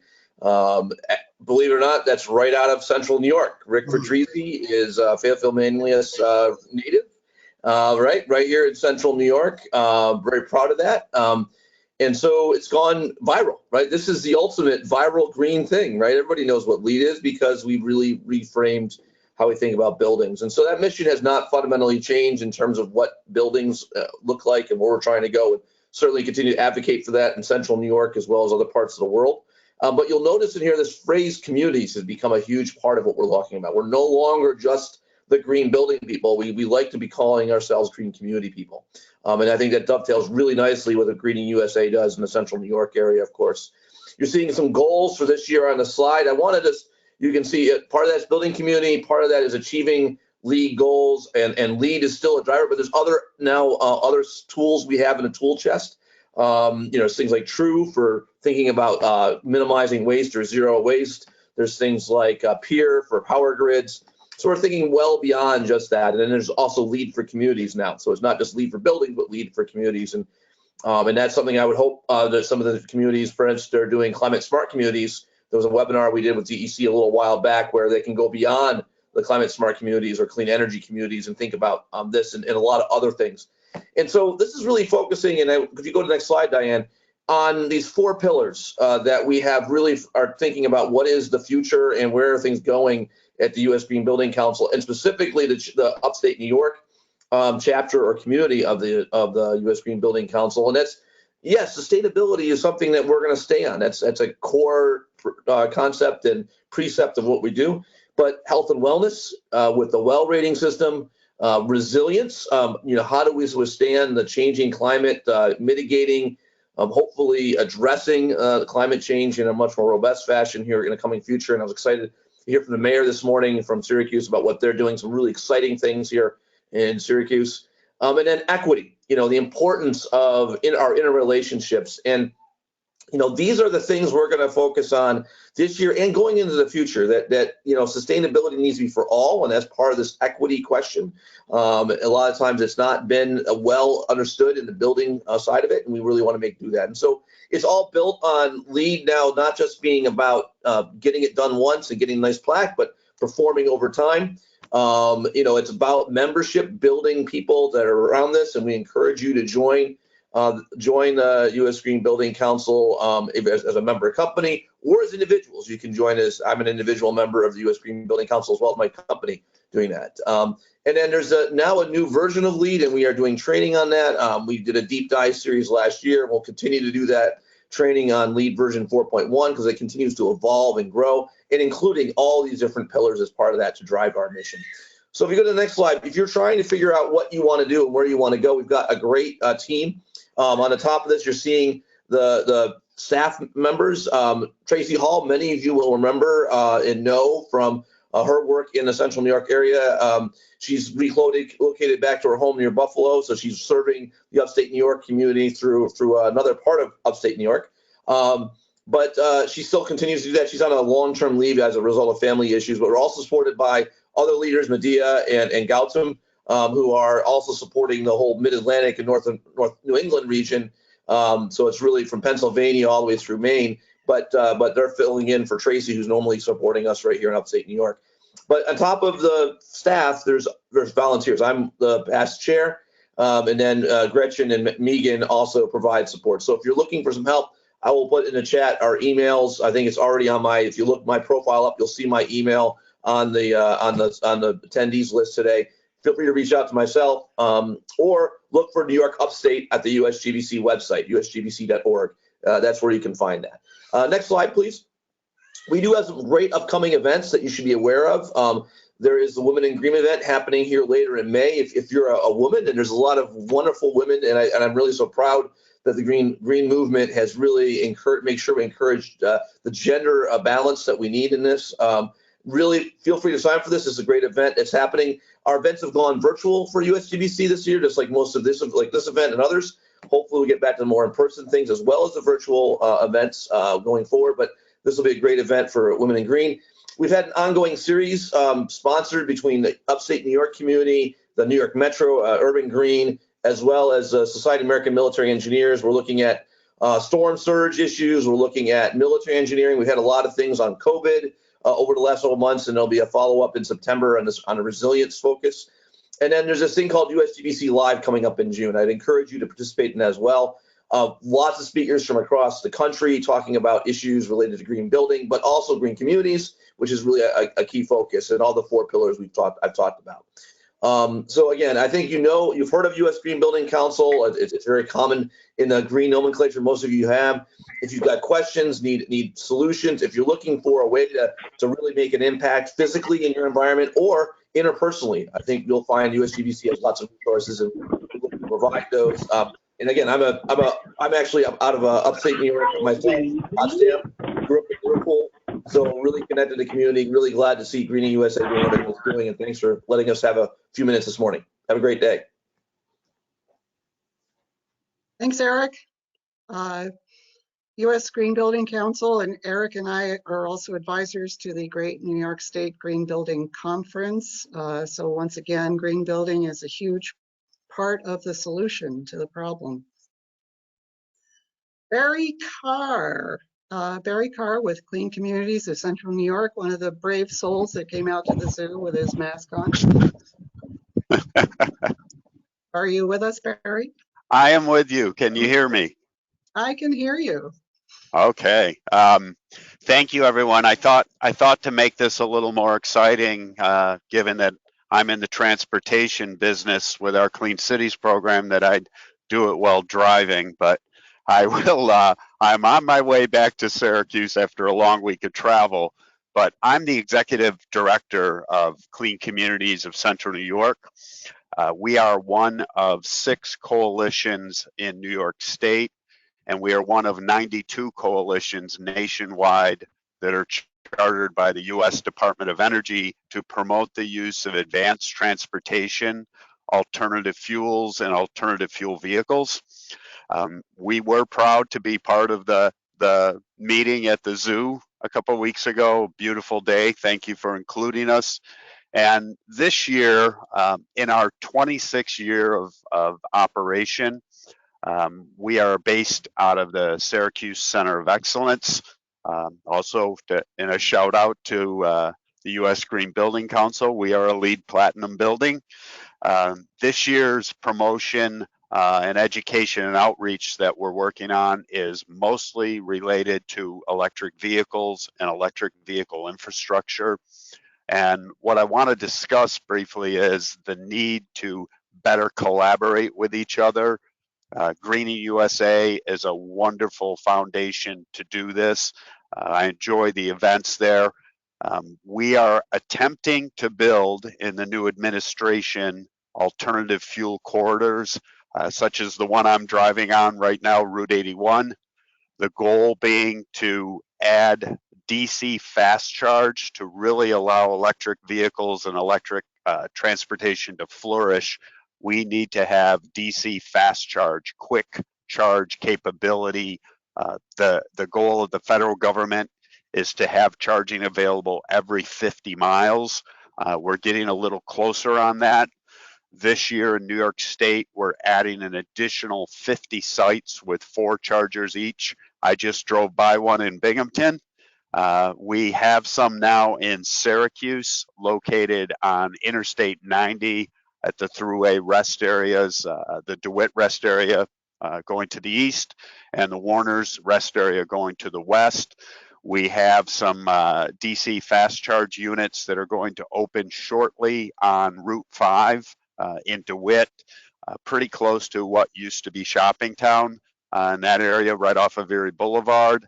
And we have some units coming into Brighton Ave on Route 81, just south of Syracuse. So we're excited about that. Quite often, we get to work with NYSERDA NYSERDA has a new program called the Clean Transportation Prize. Please go to our website. There'll be additional information on it there. We are part of the oversight on that group and can kind of lead you in the right direction.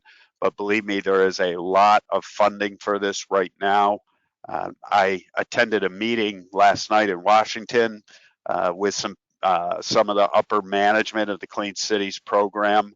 And in their words, in the previous administration, they'd been asked to develop programs and report back in 6 weeks.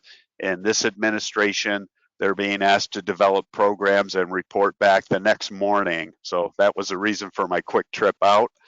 I also want to thank our board members, which include National Grid, include Chris Carrick from the Central New York Regional Plan Board, and I want to thank our DOE-funded intern, Jackie Petrocchi, for a great job this semester. You'll see her in the slide there, standing next to one of the new DC fast charge units. And by all means, reach out to me if I can help you in any way. I believe my contact information's on there. Looks a little small on the phone, but thank you again, Diane, and thank you, Greening USA, for your time. Thanks, Barry. Great job as always. I do have one question for you. What is the future of making these charging stations universal so that you can, because I heard a whole story about specific car manufacturers having specific charging stations that will only specifically charge those cars?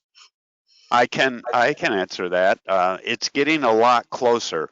The one thing you will not see, in my opinion, in the future is Tesla will continue to go their own way. So Tesla has their own technology for charging in their own connector style. However, the other manufacturers are now focusing on what's called what you're already familiar with, Diane, and in your electric vehicle, J1772. That's typically what's used for level 1 and level 2 charging. On these new high output DC fast charge, there are 2 technologies. They are called CCS and CHAdeMO. CHAdeMO was being used by Nissan. They were one of the last holdouts. So moving forward this year with a new model, Nissan is switching to CCS, and you're going to see between 90 and 95% of the new models that are coming out all have CCS capability. And you'll notice when you go visit the fast charge site in DeWitt, there are 8 charging cords there. 9 of them are CCS, only 1 of them is CHAdeMO. So I do believe that will go universal in the very near future. That's great to hear. Thanks, Barry. Electrification of cars is the other big part of solving our climate crisis, to be sure. So next we have Lanessa Chaplin with the New York Civil Liberties Union. Lanessa, if you would like to unmute yourself.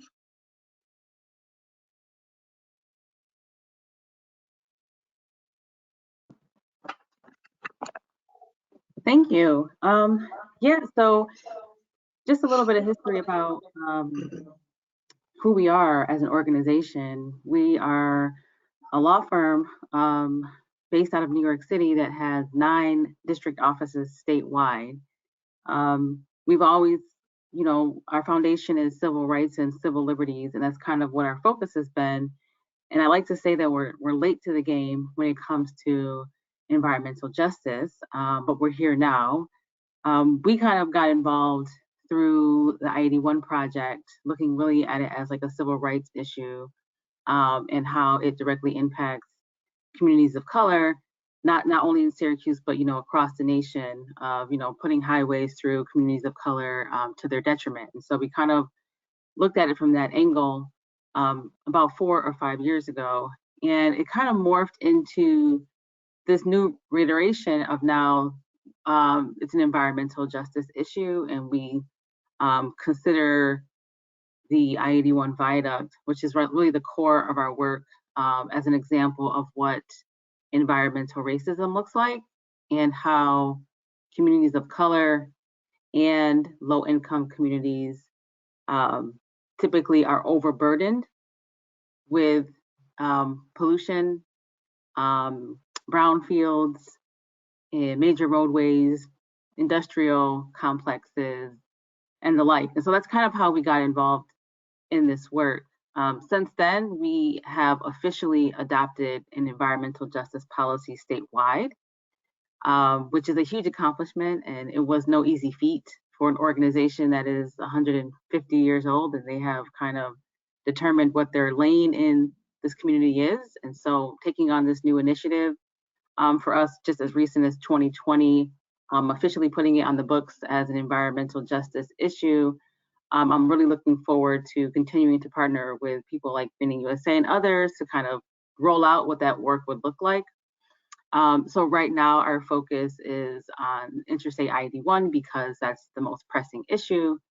However, we are setting our sights on the Rochester Inner Loop, the Kensington Highway in Buffalo, and parts of the BQE in New York City. And I think it's Highway 272 in Albany. So those are kind of our next bigger picture items, all very similar histories to the Interstate ID1, which are all very similar to what we've seen across our country during the mass transit movement. And so really our focus is on making sure that these major roadways are removed from these communities, making sure that there's proper protections in these communities during construction, alleviating and mitigating air pollution, noise pollution, the accumulation of lead in those communities, but also restoring those communities back to their health. And so once we remove the viaduct, we won't have that major source of air pollution running 3 to 10 feet away from homes, but the impact will still be there. And so a lot of our attention has been making sure that we're going to be remediating those toxic communities and restoring them back to a just community. So that's kind of been what our focus has been. And several other, I think, Moving People through Barry has talked about a lot of the joint initiatives that we've been working on. And with that in mind, we've been doing things, I think we've been kind of doing a 3-prong approach, which is advocacy, litigation, and policy. And so we co-authored the PSY Act with Rachel May's office and LaToya Joyner from the Assembly. Essentially what the PSY Act is it's going to prevent these things from happening in the future. And so the bill really just kind of lays out. Before I talk about the bill, just want to highlight that we're really late to the game, New York State, when it comes to protecting communities from major sources of air pollution. And in particular, how close they are to school-age children that have the most devastating effects on their developing lungs and their developing brains. So right now, there are about 23 states that have regulations around siting major roadways near schools. There are 7 states that outright prohibit it with some minimum exceptions. And New York State, we don't have anything. And so we worked with Rachel May's office to really author this bill. It's called the PSY Act. And we're really hoping organizations like GreeningUSA can sign on to that bill. And we're going to be distributing a sign-on letter really soon to kind of get the momentum around getting that bill passed. It's been put in both the Assembly and the Senate, so there is a chance for it to be passed. But let me just get into the details of the bill really quick. Essentially, what the bill does is it requires the Department of New York Transportation to really look at, okay, are we close enough in proximity to a major roadway, to a school that's going to cause issues? And if so, we have to think of, right, the best alternatives. And so what it's doing is going to prohibit the New York State Department of Transportation from building major roadways within 600 feet of elementary school. And obviously there are already schools that are within that footprint.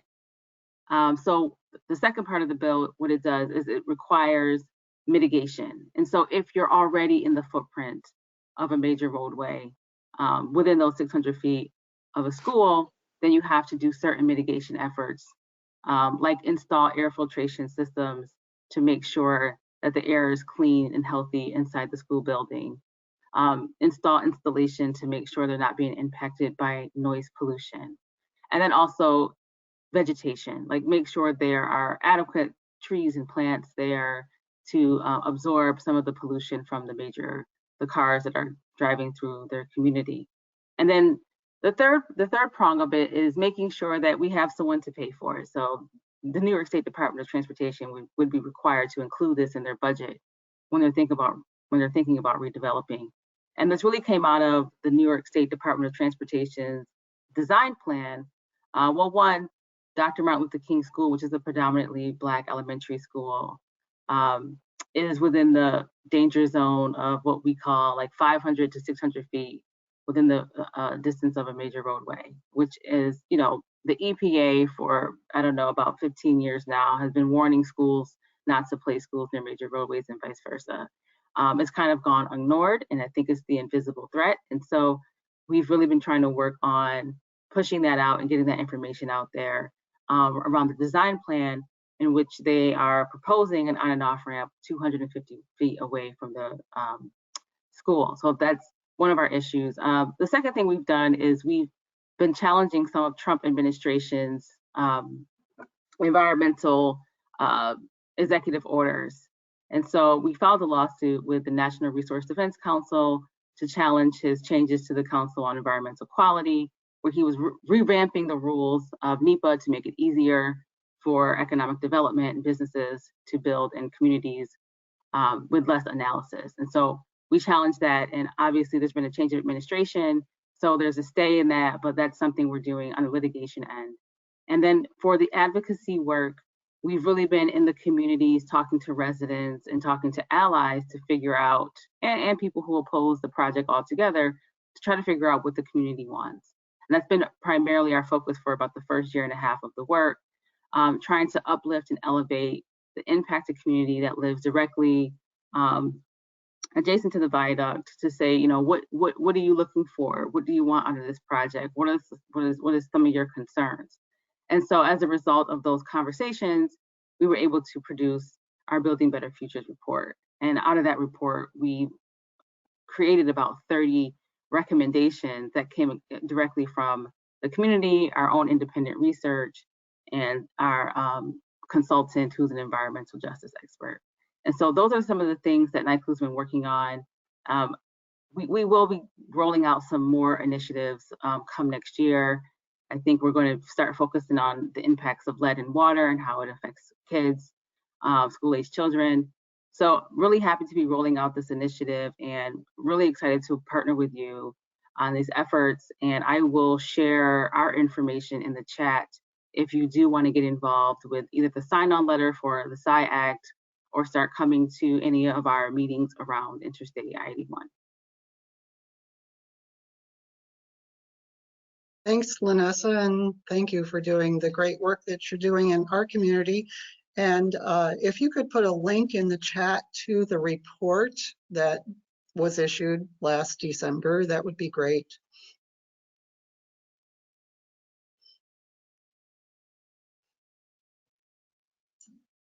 Next, we have Rick Smarden with Central New York Land Trust. Thank you, Diane. Good morning, you all. It's good to be here again at the under the big tent and allowing us to report what we've been doing. You can see in the slide our webpage, our Facebook is also linked to our webpage, our Twitter account, LinkedIn, and our email directory. So just take a break for a moment and imagine you've been cooped up in the house for a long time, and you're able to get out in the woods and there's a bubbling stream nearby. You can hear the birds. Just think about the relief that you get from being out in the environment. And that's really what we're about with the Central New York Land Trust. So, you know, we've been in the business since the 1970s. In the 1970s, it was known as Save the County. And then people got all confused about, you know, are we part of Onondaga County or are we a private entity? So then we changed our name later on to Central New York Land Trust. So, you know, we've been under the radar for a lot of years, and we've been a struggling organization in terms of capacity. So it's been a long time in sort of developing the wherewithal to be able to do what we're doing today. And about 5 years ago, we sort of bootstrapped ourselves in terms of capacity building, and we had a lot of grants and consultants in terms of fundraising and these kinds of things. And 2 years ago, we hired our new executive director, Albert Jorger, who came to us.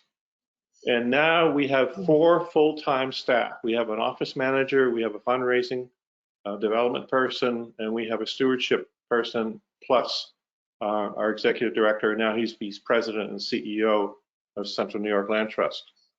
In fiscal year 2021, we raised over $3 million to be used both for property acquisition and stewardship of that property once we got it.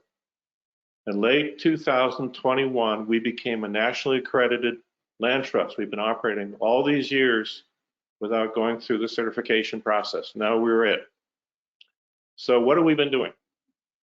First of all, in property acquisitions, we have a number of major projects. We're actually expanding Three Falls in Manlius. We've got some more property added to that. And Lindsay knows about this because she was involved with the Manlius Green Space Group from early on. Baltimore Woods, we're teaming with Baltimore Woods to expand by 90 acres, the current Baltimore Woods property. Pleasant Valley in Onondaga, we have a major fundraising campaign for Pleasant Valley going on right now as well. It's right near the maple syrup operation in Pleasant Valley. And now our new diamond, the Michelle and Margarita Albanese Preserve. This is an area near Lord's Camp in Spafford on Lake Skinny-Atlas that we just got the funds to acquire this last year, and we're actually expanding that area with another property acquisition. This is right next to Lord's Camp. It's right next to our existing High Hickory property, and this property is to demonstrate basically the best management practices in terms of the Skinny-Atlas Lake watershed. And so we're working with people like Mark Berger, the Soil and Water Conservation District, and also the Skinny-Atlas Lake Association. And if you go to our new office in 7 Fennell Street, we have a lot of educational material on water quality management in the Skinny-Atlas watershed. So that's our property acquisition. Now, once we get the property, the problem is we have to steward it. You would think a natural area that there'd be no problem, it sort of takes care of itself, but it's not true. You have to do a lot of stewardship. So for example, in High Hickory, we just expanded the entryway, put in a whole new parking lot so school buses can get in there to actually use the property. Three Falls, we put in a parking area. Now we're looking at other parking areas for accessibility for Three Falls. Bowfly Marsh, we had to move the boardwalk because the beavers had decided to change the water level. And Mark Berger also knows about this in Heron Marsh in North Syracuse. Beavers were again doing a lot of work, and we had to figure out how to subterfuge the water levels by putting pipes through the dams to make the water levels go down. That was quite an effort. Ripley Hill and Spafford, we just put in a new trail in combination with the Finger Lakes Land Trust. So these are all things that need to happen in terms of maintaining these areas and providing access. So basically what we're saying is that fundraising, acquisition, stewardship all make these properties accessible, especially in times of COVID, for our mental health and our physical health. These are resources that we all can enjoy. So 2022 is our 50th anniversary. We've been in this business for over 50 years. Kind of hard to imagine. So we want to help everyone celebrate that. So check out our website, check out our Facebook page, which has different events on it. We have a number of lectures that we're now offering via Zoom, which are on the schedule. It's on Facebook and it's on the web page. If you want to become a member, please join us. If you want to be a volunteer steward or just to try to maintain some of our areas, just let us know, contact us. So thank you again. Let me know if there's any questions. Thanks, Rick. I think in Central New York, we are blessed with a huge variety of green spaces to enjoy. So thank you for protecting some of them. Jessica McCarthy, Prevention Network CNY. Please tell us about your organization. Hello, I'm Jessica. I work at Prevention Network. I'll keep it brief because I know we're over time. So we are the Onondaga County prevention provider for the Syracuse and surrounding counties. And what we do is we prevent addiction, substance use disorder, and things of that nature. I know that I wasn't sure if I fit in on this call, but we're sustaining communities, and I think that people are a huge part of the community. So when I talk about prevention, we offer many free services. So we have different things such as a family support group that helps parents or youth who have addiction issues in the family. We offer free Narcan training, which is a nasal spray. It looks just like this. And basically it can prevent an opioid overdose or reverse an opioid overdose. So that's a free training we offer every Thursday on Zoom at noon. We can get it done in a lunch hour. We have medication disposal bags that look like this, so people can dispose of medication in a safe manner, and they are environmentally safe. We have many different educational programs that we offer, so we talk to all ages about the risks of substance use. We talk about mental health. We work on underage gambling prevention. So we just work to make our communities a healthier place. We have a whole list of our services offered on our website that I'll put into the chat. And we are definitely willing to cater to whatever needs a community may have. So if there's something I didn't mention, that there's an issue within the community, we'll create content and deliver it to those community members.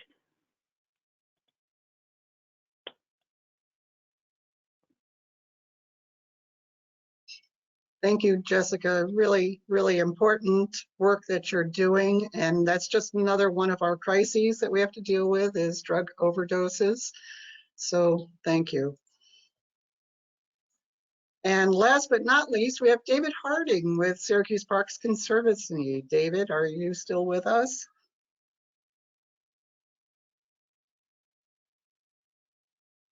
You need to unmute yourself if you're out there.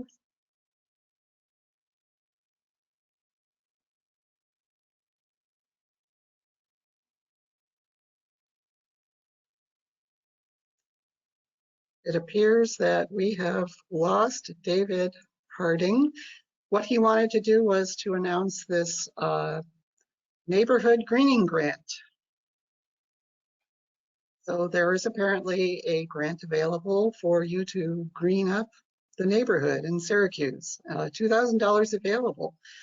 And once again, we will, I see a number of people asking for contact information for all the speakers, and we will include contact information for this particular program as well. So thank you so much for your attention. It's been a long meeting.